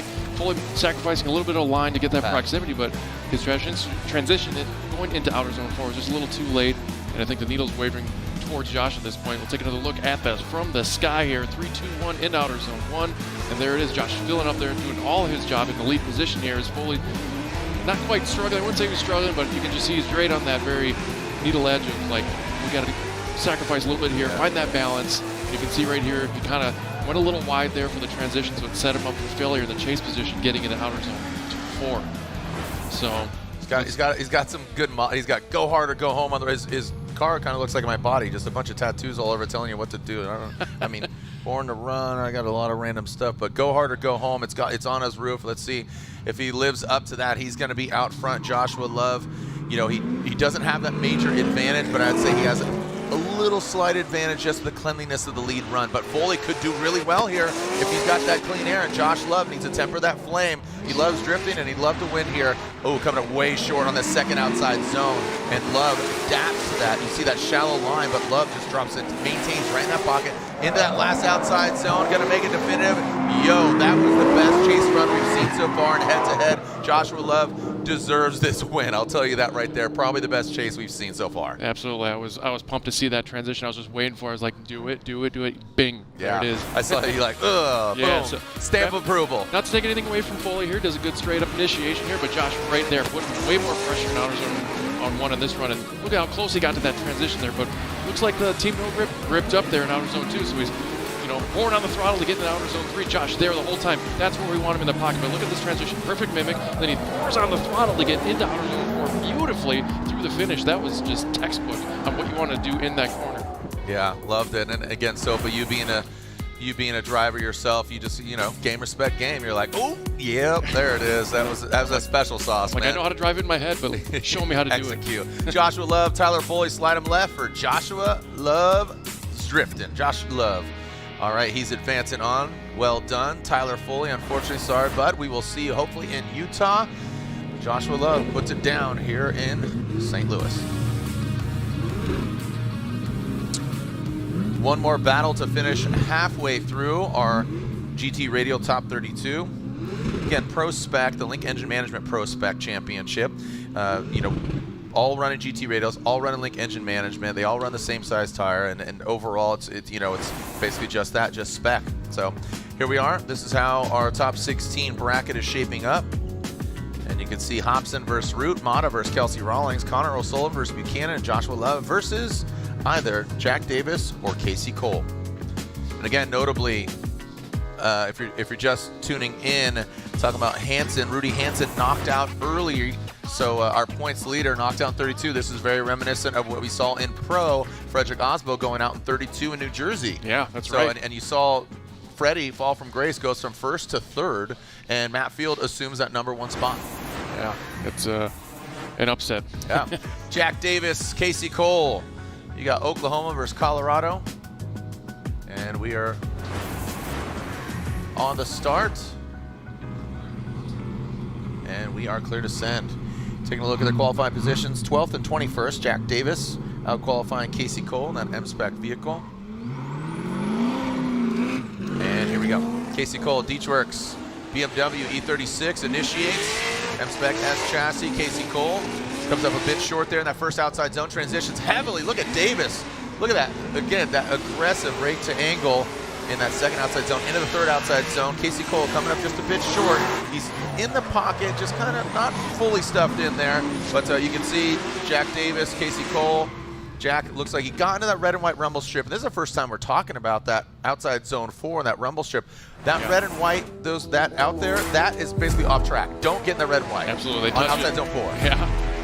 Look at how great Davis filled that zone. But Casey was still there. He did a little later transition though, but here he is. He's pouring on the smoke, sacrificing some line to get that proximity. You can see a little bit of wavering from Davis here, but he fills out that R zone 3 well. Casey does a really good job of kind of having a temperament and keeping in that pocket here, and as he reels him back in right before the finish. So it can go either way at this point. Let's take another look at the drone view here as Jack throws it in there, filling up that zone. Casey's still present there, keeping a tire in the zone. He should have been a little better anticipating that transition into 2 as he cuts the line there. Jack Staines, for the most part, very smooth, adds a little more angle, getting in outer zone 3. Casey's still there in the pocket, does a good job, a little late in the transition, but he kind of needed to do that to get that proximity as far, because he was so far away, not so far away, but far away enough that he needed to do a little later to get on the throttle and get the proximity a little later. Seemed like he was just kind of a rat in a cage. He was kind of just, Casey was rolling with it, had some mistakes, and you saw on that last outside zone, he kind of like got nervous, flicked, and then threw it back in there. Yeah. So I think he completely trusts himself, Casey Cole, on following Jack Davis. But Jack, yeah, he's out front. He's got the clean air. He's looking good, looking precise. Yeah, so that's going to really highlight the mistakes out back. Yeah, Casey had some rack issues to speak of. Oh, good. Well, good piece of advice to know. Well, Casey Cole now out front. Jack Davis in chase position. See, here we go. Now we're alternating positions here. Casey Cole now out front, and looks like they're kind of mimicking, Weaver. Oh, and Cole shuts her down. That's going to be an incomplete. That's going to be a wrap for Casey Cole, because if you're out front, Jack Davis can't go anywhere. He throws up the roadblock. Jack doesn't even need to do that, because once that lead car shuts her down, has an incomplete, separate incident. Jack didn't even need to continue on, but that's going to be all she wrote. That's a big time bummer Casey for Cole. Cole. And there's your rack issue showing Yeah, up. it could have been, because he was telling me, like, when he throws in the rack, and like yesterday before qualifying, they were basically bleeding the rack on the course. That's how much time they didn't have to get the car ready. So that might have been the case there, but the wheels were straight, so it might be the same issue or a different issue altogether here. But Davis runs it out, gives us a good showing. All right, so slide him left for Jack Davis, as that is going to be the verdict. Unfortunately, the M-Spec vehicle, Casey Cole, knocked out. Jack Davis gets the win and advances on to 16. We'll take a short break. Don't go anywhere as we continue here with our GT Radial Top 32. GT Radial, the official tire of the ProSpec Championship here at Worldwide Technology Raceway. This is how the bracket is shaping up. We're halfway through our 32 to shape our 16. Don't go anywhere.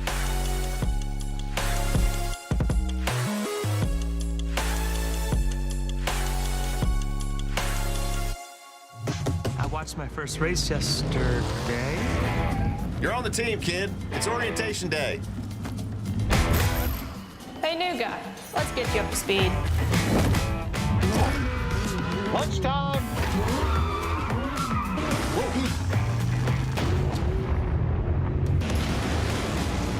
Your workspace is ready. Looks like you got a corner office. Be part of something greater. Toyota. Let's go places.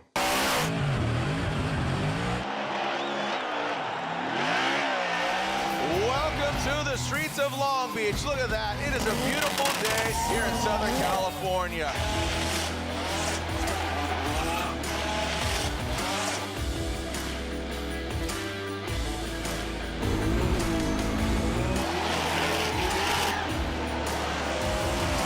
K&N, the official performance air filter of Formula Drift. NGK makes ignition coils. Why? Because we prefer a running partner that can keep pace. We know ignition, and since our spark plugs don't run alone, we put some of our energy and expertise into making better coils. NGK ignition coils are engineered to OE durability and performance. And because we race to win, we improve the design, testing, and validation of our coils for better performance. NGK spark plugs and coils, better together.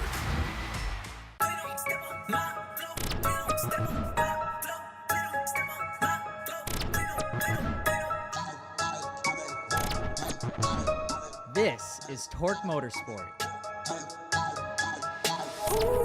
Driving too fast, I don't wanna wait. We driving the days, we stepping in late. Nothing but blind and real the tape. Let's be alive, and we gonna skate.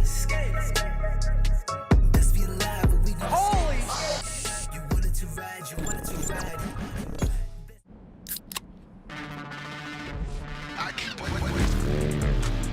Rockstar Energy gets me energized so I can go out and send it.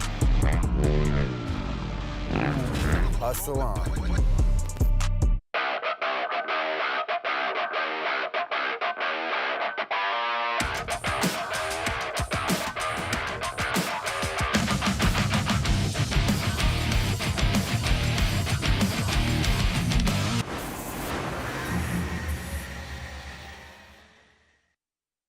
Formula Drift is brought to you by Air Force, Aim High.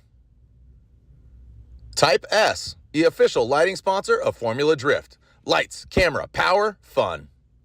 GT Radial, experience the performance.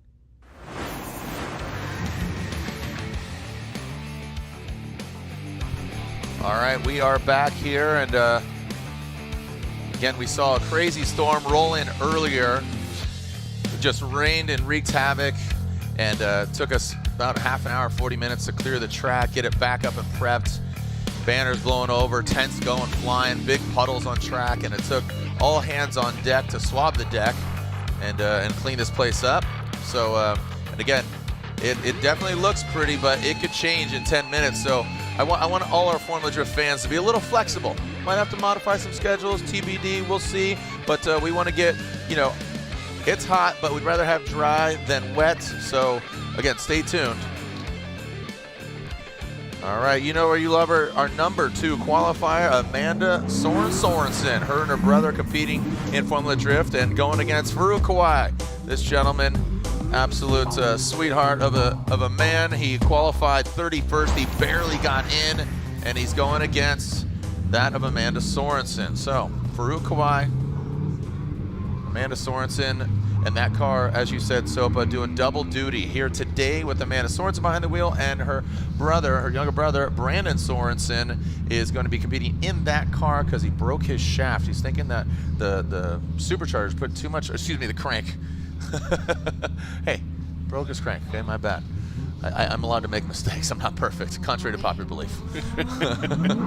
All right, here we go. Amanda Sorensen out front. United States Air Force, BMW. Looks like Gapplebee's is where Farouk Kawai is going right now. Big angle there from Amanda Sorensen. Farouk Kawai, now he gains that proximity. Whoa, look at that. Oh, man. He said, all right, I'll jump up here.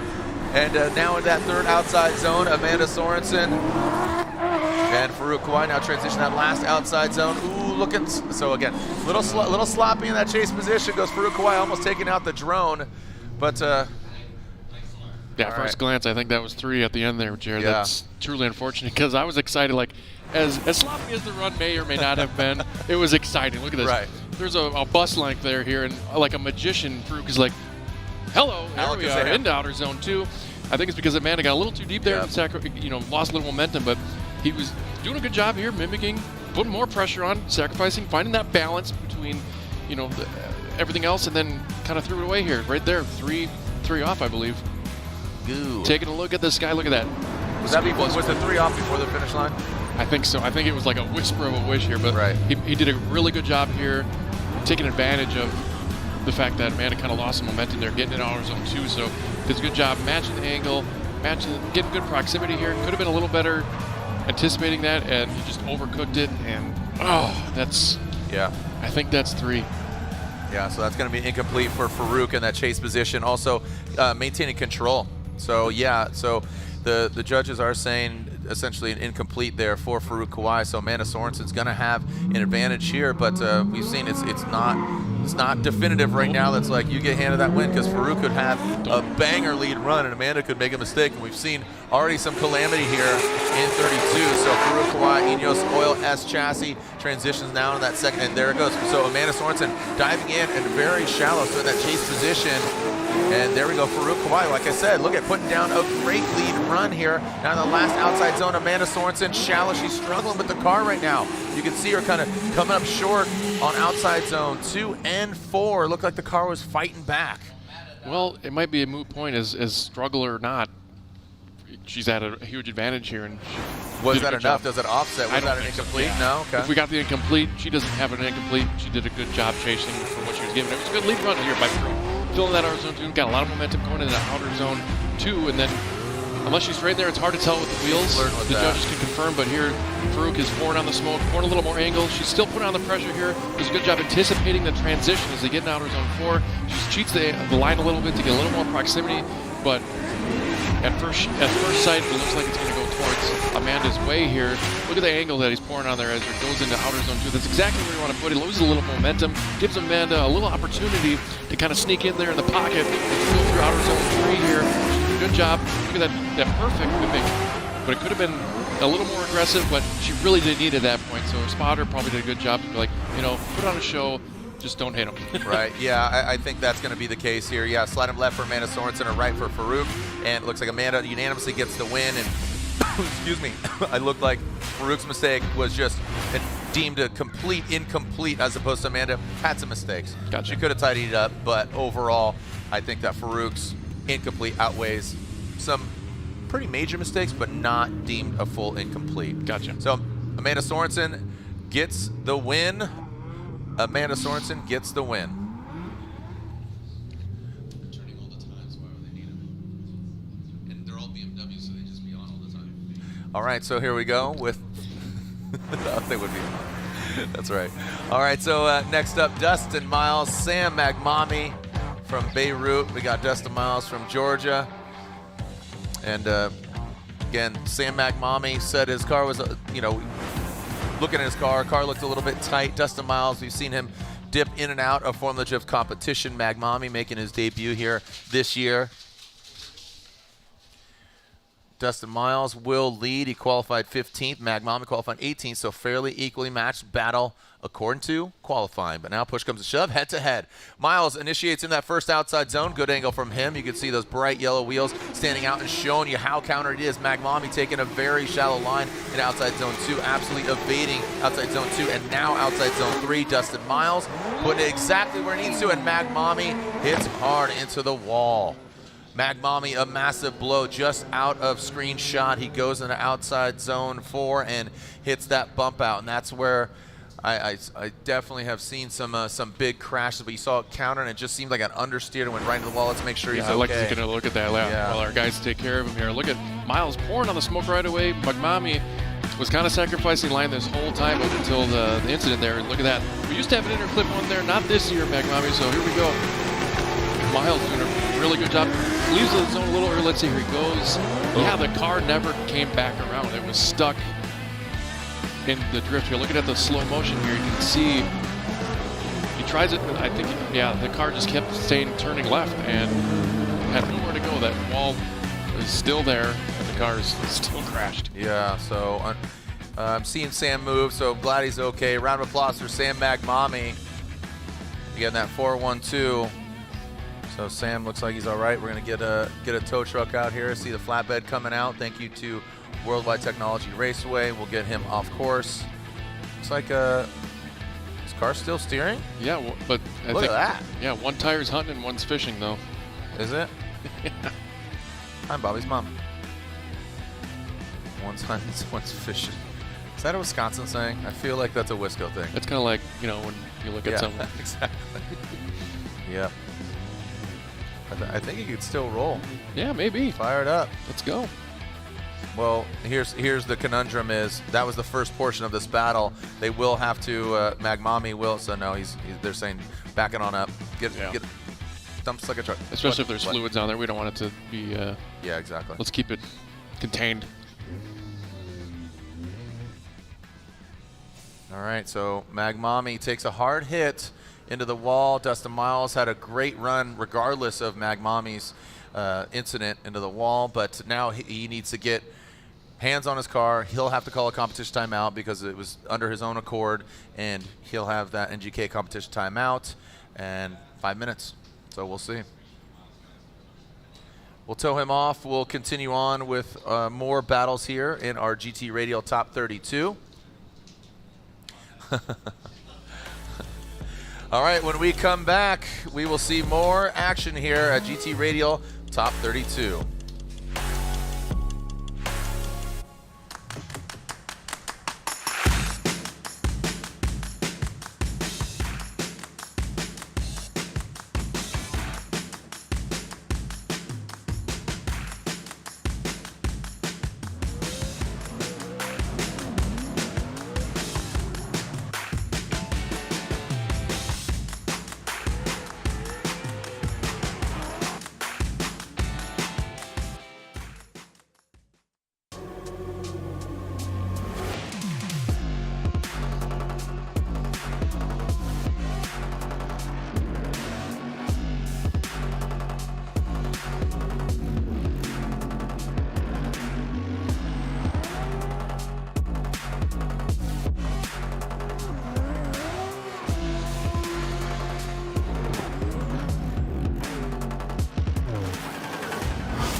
What's going on, everyone? Daniel Ricciardo here. We're going to mount up some GoPros and do a few laps.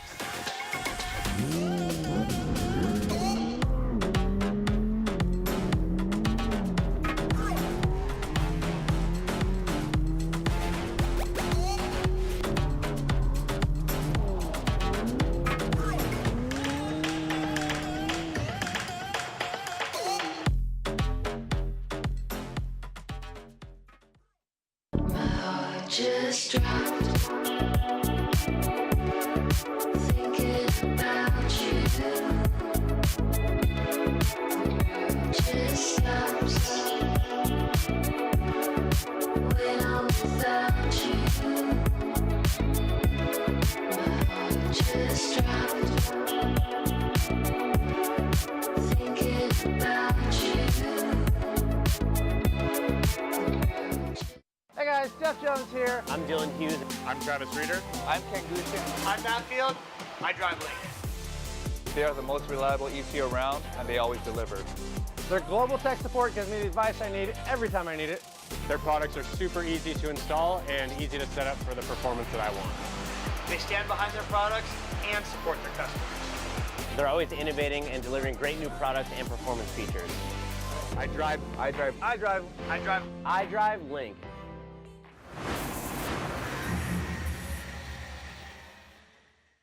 All right, Jared, you got $15,000. You got to buy a beginner drift car in 2023. What do you recommend people buy? Right now, E30 LS, the parts are available, cars are widely available, S chassis are obviously just not available anymore. E30s do. E30 wagon, how far would that be? Obviously not, we're getting out of crazy. There you go, you heard it here first. Don't get mad at me when we say LS swaps the world.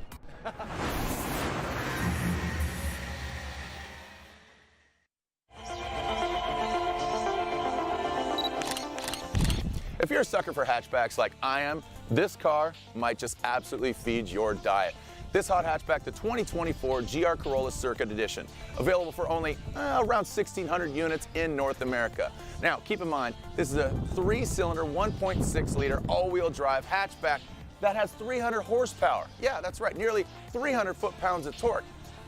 Man, blue flame, ice cap, colors might sound cool, but this is a hot hatchback.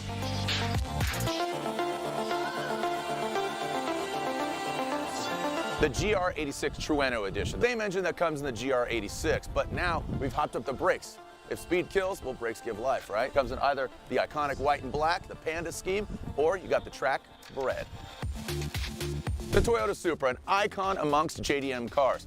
Well, Toyota has now created the 2024 Toyota GR Supra 45th anniversary. That's right, 900 units available. Mikan Blast, 450, or you got Absolute Zero, only 450 of those. So 900 units in total. To denote this car is the 45th anniversary and change it up a little bit, a rear adjustable wing, also on the corners. Matte black finish on the wheels and black brake calipers. Toyota, 45th anniversary. Happy birthday. Three-time Formula Drift champion Jared Deanda behind the camera right there, the voice of Formula Drift, Frederick, the Norwegian Hammer Oslo. I'm gonna show you a few things. Look, leave it to the professionals, bro. Okay. All right, Mom, Dad, it's been nice knowing you. But making you nervous? Now, I'm just gonna leave it to the professionals. You, okay. Castro, Kushi, and Turk. It's been real. I gotta go announce.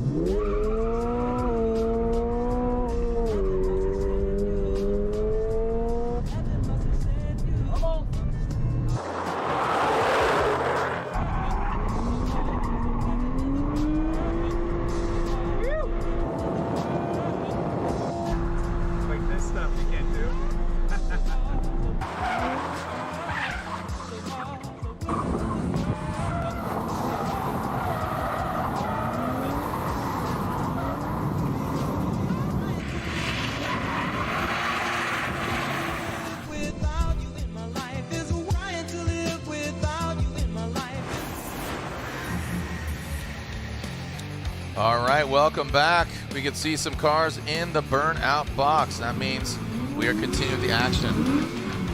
All right, taking a look. So again, Dustin Miles, Sam Magmami, we'll revisit that. Magmami was towed off.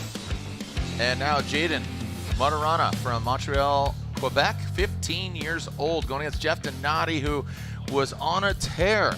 Again, qualifying 7th. Jaden, down in horsepower. He's been trying to debut this car since round 1 of this Link Engine Management ProSpec Championship. He's built another Corvette, just up in the ante from this. Just more gusto. More gusto. Muy gusto.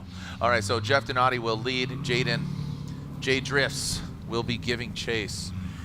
So this is kind of I'm going to just say a little bit of an uphill battle for Jaden, down in horsepower. Jeff Donati's been competing for quite some time. Looks like Jeff is hitting his stride. Definitely had a great qualifying run after kind of a lackluster start. Crashed the car pretty bad early this season. That was at Atlanta, right? Yep. Yeah, so I'm glad to see he's back. And again, the chase car can leave the start line prior to the lead car to kind of pace themselves, and that's what he's trying to do. He's down in horsepower. So here we go. Jeff Donati initiates. Jaden doesn't look like he's struggling at all. Jeff throwing up a little bit of dirt there. That could be 1 or 2, but we'll take a look back at it. Jeff fills all of that second outside zone really, really well. And there's that separation. There's that horsepower difference rearing its ugly head for Jaden. But Jeff, boom, he's flexing strong right now into that final outside zone. Jaden powers through. So that's where it was wildly obvious. You could see that horsepower difference. Yeah, remember I was talking about that razor edge. If your car works on a certain line and then you go off that line following someone, that's kind of the example there that we saw here. I got ahead of Jaden. He was right there with him through AutoZone 1. There wasn't, we've seen worse gaps here on the run up and through AutoZone. Does a good job anticipating. Jeff filling out the AutoZone 2, but here's where he lost momentum. Jaden's just trying to, he's probably clutch hitting that thing 372 times just to get him through and get some proximity. He does cheat the line there. He does a good job, do it quick. And, he's still present through at the end of the course. So got ahead of Jaden for that, doing a good job. Another take a look at it here. Jeff swinging that thing into outer zone 1. Jaden right there with the pressure. You couldn't tell, but he did drop a tire. Well, that's a big enough deficit versus Jaden's chase to be determined on the second run. But Donati's been able to keep those tires lit even though he lost momentum through outer zone 2. And he gets through outer zone 3.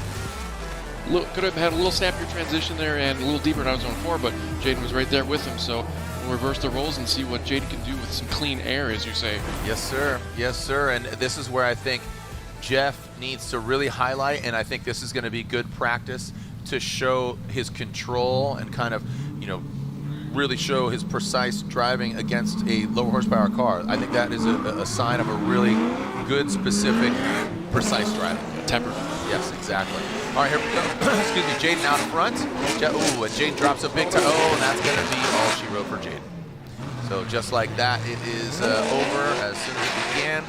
We'll get a cleanup there on aisle 1, but Jaden does continue on. We will see Jaden, the 15-year-old driver in Utah, but that is the end. Hopefully we'll see his new car. Oh boy, oh boy. Oh, don't do it twice, my guy. Keep it on the grass, Jade, keep it on the grass. Keep it on the grass, keep it on the grass, keep it on the grass. Oh boy, okay, that's fine. But, thank you, didn't want to bring too much debris out on course. All right, so unofficially Jeff Donati gets the win, but come on. Yeah, let's see. Obvious. It's the elephant in the room. Yeah, I mean, what's to say? He just overcooked it. I think he was like, oh, I had a good chase. Let's see here. He's pouring on the angle. You know he's got to put on a good show. He's probably, spotter might have told him, man, might have a deficit here, but in the dirt, obviously you're going to lose some traction there. That probably could have been a big culprit of why he lost control there. Looking from the drone here, I love the entry, and Jeff was actually sacrificing a lot there. That was looking a little not so good for Jeff, but it's the way the cookie crumbles. And here we go, slide him left for Donati or right for Jaden Martirana, and looks like Jeff Donati gets the win. Congratulations. Look at that, beautiful sky. Yeah, it's looking beautiful, but it could shift really, really quickly. I mean, we drove in, I'm talking about with the judges, driving in with Lontaine and Robbie and Eggert and Sean Adriano, and they were out there striping, doing some work, and they're like, oh, when is rain supposed to come? And we're like, I don't know, maybe 2-ish, I don't know, we'll see. And then, dude, boof, it like hit probably 2 hours later and was torrential. So it could definitely shift on us really quickly. Chris Leonard, Dmitry Brutsky, and Chris Leonard qualified 10th, Brutsky qualifying 23rd. Yeah, Dmitry Brutsky is multiple PROSPEC champion. Not exactly to be expected from this Drift HQ BMW pilot. But Chris Leonard, I know, Sopa, you're a Ford guy, so it's good to see a Mustang here in PROSPEC. Yeah. All right, here we go. Chris Leonard out front, initiates. Very aggressive line. Look at Leonard, maxed out the angle, gets involved with the dirt a little bit. Going to take a look at where he's at. Who is this guy? Dr. Jekyll, Mr. Hyde, as Leonard into that third outside zone. We talked about, he needs to drive full commit, and that's exactly what he's doing, We talked about his setup, very similar to GTP. He was not competing in pro, but multiple years did, and when he drove that Mustang to the utmost, to 11, it seemed to be begging for more, and I think that's the case for Leonard. I was like, oh man, he's going to loop it around here, end of story, but no, not the case here. Awesome angle, leaving Brutsky behind. He does drop the tire, but the angle does save him, so it's still going to be a deficit, but he does fill outer, or it doesn't get into outer zone. He flirts with it a little bit here. Brutsky kind of trying to reel him in here. Now he's got new life in the back half of the course here. Swings it around here, matches there. Could have filled outer zone 4 a little better. Brutsky still in the picture, but not quite the pressure that you probably want to put on him. So maybe he's unsure. Maybe he hasn't gotten a lot of practice behind Leonard here, but excellent job here, Leonard, keeping it together here. He could have been deeper in here. Brutsky just seemed unsure to put the pressure on, because it just seems that way. Like he's wavering back and forth. Like, what's this guy going to do? But as wild it was still exciting. Leonard didn't quite check all the boxes, but exciting was one of them, and Brutsky was there in the party. So yeah, it wasn't precise in my eyes. I wouldn't let him I wouldn't trust him with the straight edge razor to shave me, but he could definitely I'll let him knock it down a little bit. Put a guard on there. Then we're cool. So we'll see how it transitions now with Brutsky out front. Like you said, aggressive, wild, but you need to tighten it up. So clean it up a little bit here. But Brutsky out front, I have a feeling he's going to be pretty precise here. He's got something to prove. Just hitting the track with a blow real quick as Brutsky will lead and Leonard will give chase. That L-Spec Ford Mustang. Getting all tight there with Brutsky. Give a little wave. Brutsky's got that funny one-wheel thing. He rips around in the paddock. Have you seen that thing? Yeah, Wadman's got one too. Yeah. They bomb around. Got a late entry. This guy's got the biggest turbo out on track. Look at that thing. It's a big snail. I don't know if those tires are legal, though. Is that a T106? It's a big it's T106. It's got a big wheel. Big snail out front. All right.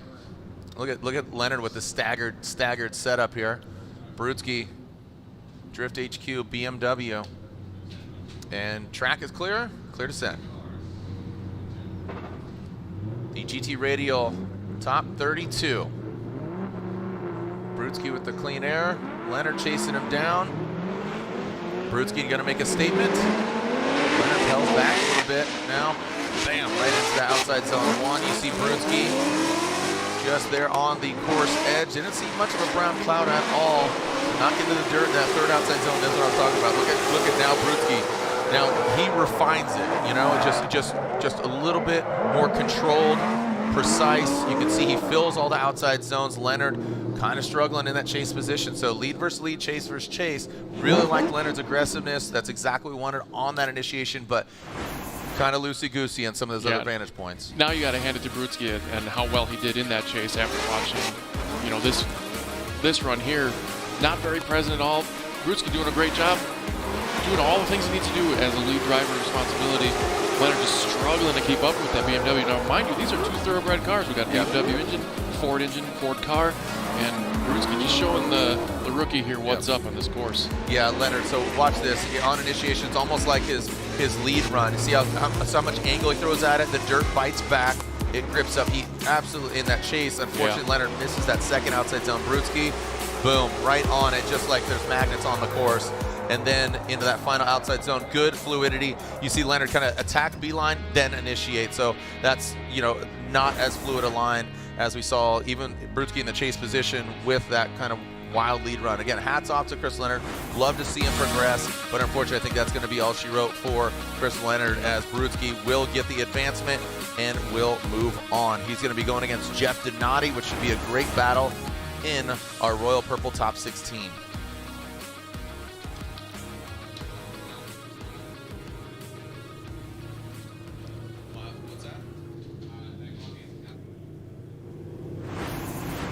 Okay, so we are getting an update here as we are going to go back to the second half of the Miles Magmami battle. What was to happen was Miles and Magmami would complete it, but unfortunately Magmami is out. So we'll see Madison and O'Connor after we see the bye run of Dustin Miles. Now this bye run is to show that Dustin Miles is up to snuff. He will advance on. Miles will be going against Amanda Sorensen in the top 16. So Dustin Miles leaving the start line. Miles of Styles leaving that start line. So the way I listen, Dustin Miles coming us from Georgia with the bye run. Advances on to our Royal Purple Top 16.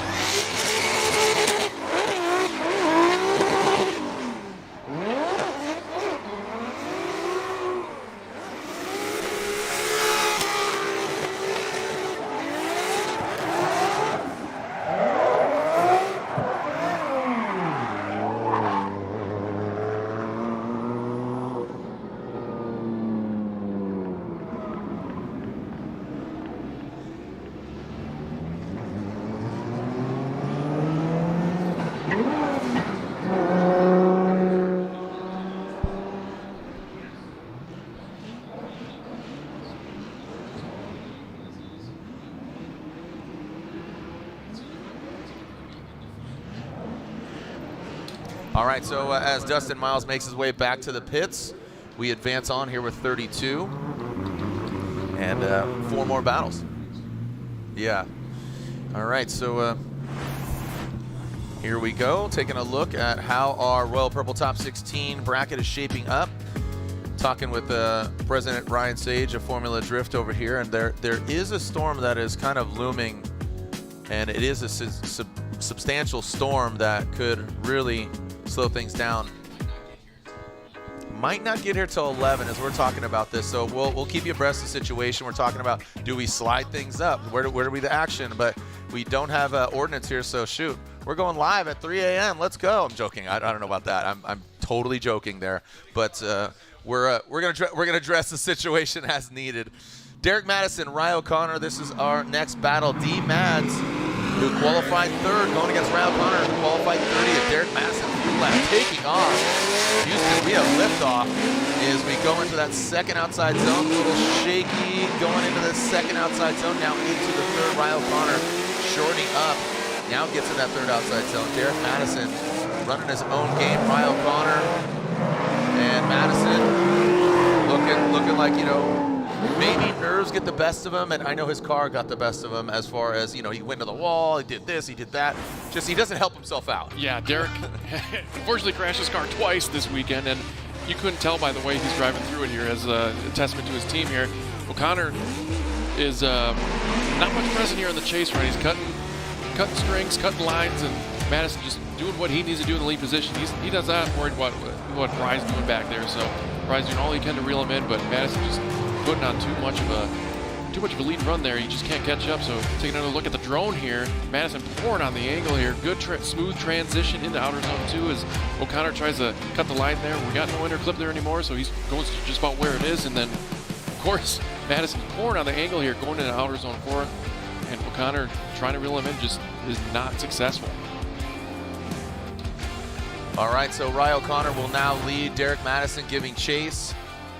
This is, again, one of those scenarios you see that you know, is it horsepower? Is it the car setup? What's going on with Rye O'Connor compared to Derek Madison? Yeah. But just a little bit of a dominance there. If it was an arm wrestling competition, Derek Madison kind of broke Rye O'Connor's wrist in that incident right there. It's like a switch. Turns over the top. He went over the top like Stallone. All right, so we are going to see Rye O'Connor out front, Derek Madison in the chase position. And here comes the bread man. Why switches Instagram? Always loved it. Here we go. Rye O'Connor. Ignited full apparel. First outside zone. Looks like maybe 2 tires off. That'll be a deficit as that bumper comes flying off. And now that second outside zone. Look at Derek Madison. He's flexing on him right now. Derek comes at him a little bit. Maybe too aggressive, let's be quite honest. But Rye O'Connor, he throws that last outside zone. He was flirting with almost correcting there, and that could have almost been an incomplete for Derek Madison. A good lead run from Rye O'Connor. Did have those 2 wheels off on initiation. You were calling that out. Is that what you're doing? That's what I was doing. I thought you were giving me the cut it out, little Dave Goulier. Wrap it up. No. Yeah, he definitely had 2 tire drop here in outer zone 2, throwing on the dirt. At least one anyway. From this perspective, it looked like one for sure. But Madison continues to put on the pressure. Yep. You know, drivers love to actually follow a slower car, whether the horsepower is everything. It could be, you know, setup. Look at Jaden, what he's doing with that. Madison here, he's doing. His spotter definitely said, "Hey, put on the pressure. You got an advantage here. Just keep it together." So I think Madison did a good job here chasing the lead run that O'Connor gave to him as he kept steady and true. Good mimic here in the transition. Going to the outer zone 2, O'Connor stays in the outer zone 3. Does draw a nice smooth arc, but doesn't quite fill outer zone 3 like we want him to. Madison here does a little later transition, and he could have gotten a little closer in outer zone 4, but I think it's a moot point at this juncture here. All right. 3 more battles left after this. I have to assume it's going to go Madison's way, unfortunately for Rye O'Connor, but the St. Louis boy, we are in Madison, Illinois, so D-Mads gets the win. Derek Madison unanimously gets the win. Rye O'Connor knocked out. We'll see you in Utah, Rye O'Connor. 3 more battles left here in 32. This should be a good one. Blake Olson, Brian Wadman. After that, we got Adam Knapik, who's driving really well, but he's going against Nate Chen, who didn't have a great day in qualifying yesterday. Straightened out, going to outside zone 4. And then finally, Andy Haley, the drift wizard, against Human Rahimi. Blake Olson, Brian Wadman. Here are the stats. Here's the hometown. Is where they're at. Blake Olson, Brian Wadman. So we got BMW versus S chassis. Like I said, the sky looks beautiful right now, very picturesque. Hashtag FDSTL, Formula D. You can see the arch. And here we are seeing out front will be Blake Olson. Wadman will give chase. Zone 1 BMW from Las Vegas. Wadman from Connecticut. Coming through that start chicane. Let's see how Blake Olson initiates. Good straight line approach. Wadman aggressive. Kind of rolls into it, but now gets to the door of Blake Olson. Wadman transitions. Good exciting shot right there. Definitely want to see the overhead of their angle, their proximity. Blake Olson finds that 3rd outside zone, and Wadman being buried in smoke into that final outside zone. Blake uses all the course and crosses the finish line. Comes unwound a little bit there. That could have been sketchy across that finish line, but they did complete all the way through. Yeah, it's a bummer. He took out his taillight for no reason. Aw, is that what happened? It was after the finish. It just clipped it. I was like, oh man. I don't know if he clipped it or slammed it. Yeah, so I've got to hand it to Blake here. That was probably the smoothest lead run we've seen in the top 32. Wadman, 2 tires off, and I was wondering what happened there because he kind of lost his proximity there. just look at how Blake just drawing a nice smooth arc there. Wadman does make up a little bit of ground here, sacrificing a little bit of a line, and gets in outer zone for Blake, just keeping on the pressure, and then he's like, oop, let me get a piece of that plastic there from the back of that BMW here. But look at the smooth. I feel like Wadman had a really good opportunity to have a really good chase run. It's not like Blake was like trying to run away from anything. It was just smooth as silk or butter, whatever you prefer. And Wadman just kind of balled it up, and he didn't fully take advantage of it in his chase run here. All right. Yep, yeah, they did get that contact, yeah. Came unwound and just clipped that front right to that back left tail light. All right, so Wadman now will lead. Wadman will lead, and Blake Olson will give chase.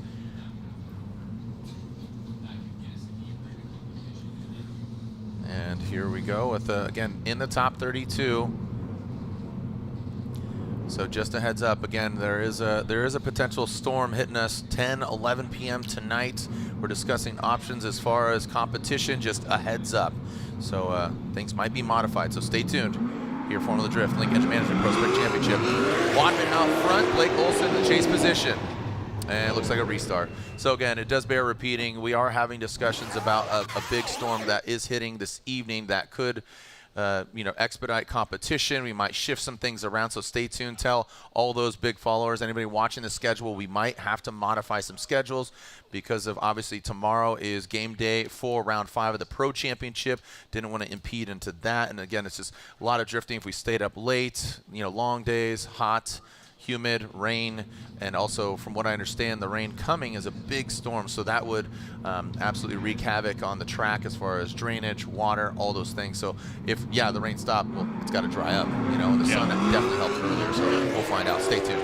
Here we go, Wadman out front, Blake Olson in that chase position in that first outside zone. Great angle from Wadman. Blake Olson dialing it back a little bit, trying to gain that proximity, and he does in that second outside zone. You can see Blake very calm with that steering mode, feeding the wheel in that final outside zone. How they can handle it, goes in that final outside zone, does tap that wall. Wadman, you see him hit it and quit it.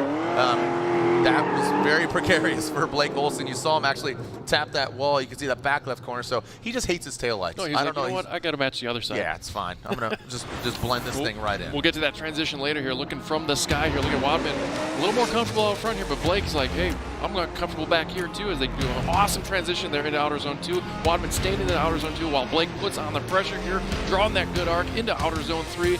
Blake losing a little bit of proximity there, but here you can see Wadman kind of transitions a little bit to the right and late, so Blake really didn't have much room to go there in the transition, resulting in that little contact with the wall that he had.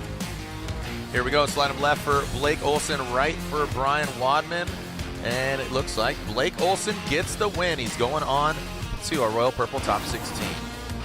Las Vegas Pilot, Zone 1, and the Liqui Moly S chassis of Wadman is knocked out. 2 more battles left here in our GT Radial 32. Yeah, Blake's got to go to the bathroom or something. He's jamming back there through the pits. Speed when you got to go to the bathroom. Yep. That's what I always tell the cops when I get pulled over. All right, look at this. Adam Knappich, Nate Chen. And Knappich had a bit of struggle here in that Donut S chassis. He runs the Donut Media Garage. He's making a lot of content. And Nate Chen working with Kazuya Taguchi. So talk about mind share and sharing track secrets. Nate Chen is a spotter for Kazuya Taguchi, and he's #1 qualifier yesterday. And kudos. What's that? Sorry, not Nate Chen. Kazuya Taguchi. What are we looking at here? Everybody's staring at me right now. What did I do? All right, so what happened? I don't know. Kazuya Taguchi, #1 qualifier, and shout out to Jerry Yang, 1 and 2, as Nick Novak is your #2 qualifier, as Robin Ishida, Ryan Lontaine, and not so much Chris Yule are judging right now in more ways than one. So Adam Knappich pulls up to the start line, and he's qualified 6th. Nate Chen qualifies 27th. And again, Knappich, he's popped through quite a few engines this year. Jason, a spotter, says, dude, you got it. Let's do this. I know you got it in you, and he proved that yesterday in qualifying, but when push comes to shove, he's going to have to shove his way past Nate Chen. Knappich will lead. Here we go in that Donut Media S chassis, and Nate Chen giving chase.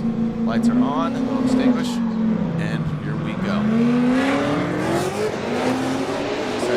Got a really good qualifying run, throws into that first outside zone. Really good angle from Knappich. Nate Chen still maintains through the smoke.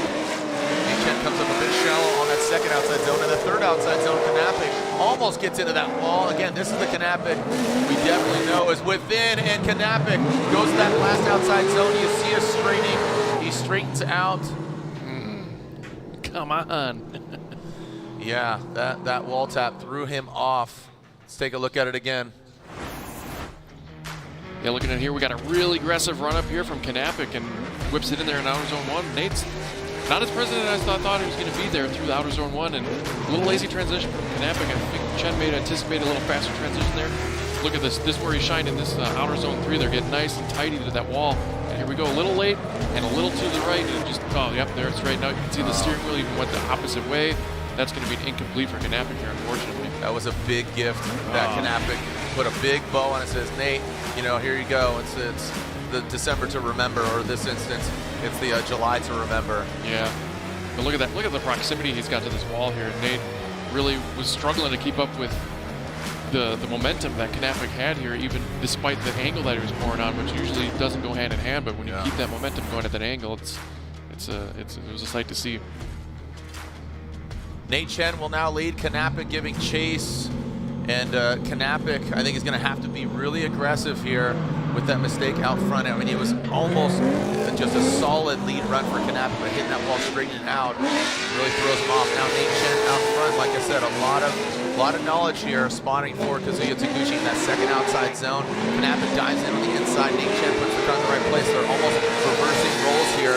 Nate Chen gets that third outside zone. How Nate handles this last outside zone could dictate the outcome of this run, and Nate finishes it out, and it looks like, unfortunately, Knappich taking himself out on that lead run, and Nate Chen will, I believe, be getting this victory. Yeah, big time here, Jared, as we look at Nate's lead and Knappich's follow here. Does a good job, left foot braking there for outer zone 1. Knappich still in the picture here, does a little late transition, mimicking Chen in outer zone 2 as he tries to sacrifice a little bit of line, diving in there, but there goes Chen pouring on the smoke on that V8. Does sacrifice a little bit of line, but that doesn't mean the gap that he gave Knappich shouldn't have been as much as it should have been. But like you said, Knappich pretty much took himself out on that lead run. That's just such a bummer. He was just one more. I mean, how many feet is that? 30 feet? No, 40, a little 40, 50 feet from that victory. But hey, hats off to Nate Chen. He put it together when it counted. Strong lead run. You know, he's going to have to tighten up that chase run if he wants to advance on, because he's going against either Andy Haitley, we've seen him on a burner, and Hooman Rahimi.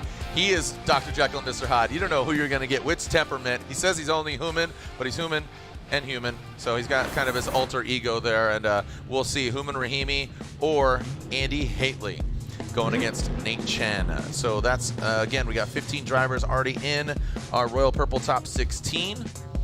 Local time is 6 o'clock. We were scheduled to compete. Again, we were going 32 up until 7 o'clock. Also scheduled 8:30 to begin our top 16 and driver intros. But again, stay tuned. Social media, different outlets. Again, we might slide the schedule because there is a storm that is hitting us. ETA 10, 11 p.m. Obviously, it looks beautiful right now. Real picturesque sky shot we saw there overlooking St. Louis downtown. But stay tuned, both drivers, crews, and of course the fans, to find out when we will continue with 16. It might be expedited here. Right now, it's our final drivers of top 32. Andy Haitley, the Habanero BMW, getting to that first outside zone. Hooman Rahimi, you can see him gaining some more ground here. Now to that second outside zone. See Women Life Forever there on that back window. That is his call to action. Into that final outside zone. Here comes Andy Haitley. Oh, textbook, baby. Great job by the Drift Wizard using his sorcerer. You shall not pass, he says to Hooman Rahimi. Well done there by Andy Haitley in the lead run. So Hooman Rahimi, you saw him trying to catch up, but just not enough of that Hooman energy. Yeah, I feel like, I know Rahimi's car is a little heavier than the rest of the pack. They only have to meet a minimum weight, but I feel like that was a disadvantage here. He just couldn't put the power to the ground to keep up with Haitley here as he, does a textbook run in the qualifying. And Rahimi is just trying to sacrifice angle, sacrifice line, while Haitley's just out for a Friday night drive here. Yeah. Just look at that transition perfectly and matching that arc in the outer zone 4 where Rahimi's just struggling to keep up. And you saw a little bit of correction there from Andy Haley going to third outside zone. Kind of came out of drift a little bit, but not at such a degree where it was blaringly obvious. Watch this, you can see how he locks it up. Oh, yeah. That left foot brake, so he had to massage it to really squeeze it into that third outside zone. And then you see Andy Haley stomp it across the finish line. Yep, big time, good job. All right, one half of battle left, or is it going one more time? We will find out as Houman Rahimi will lead. Andy Haley giving chase. One more battle here in 32. Started out a bit rough, kind of gained our ground. Maybe, again, the spotters getting here. Hey, look for this, look for that. Again, taking note. Eyes in the sky.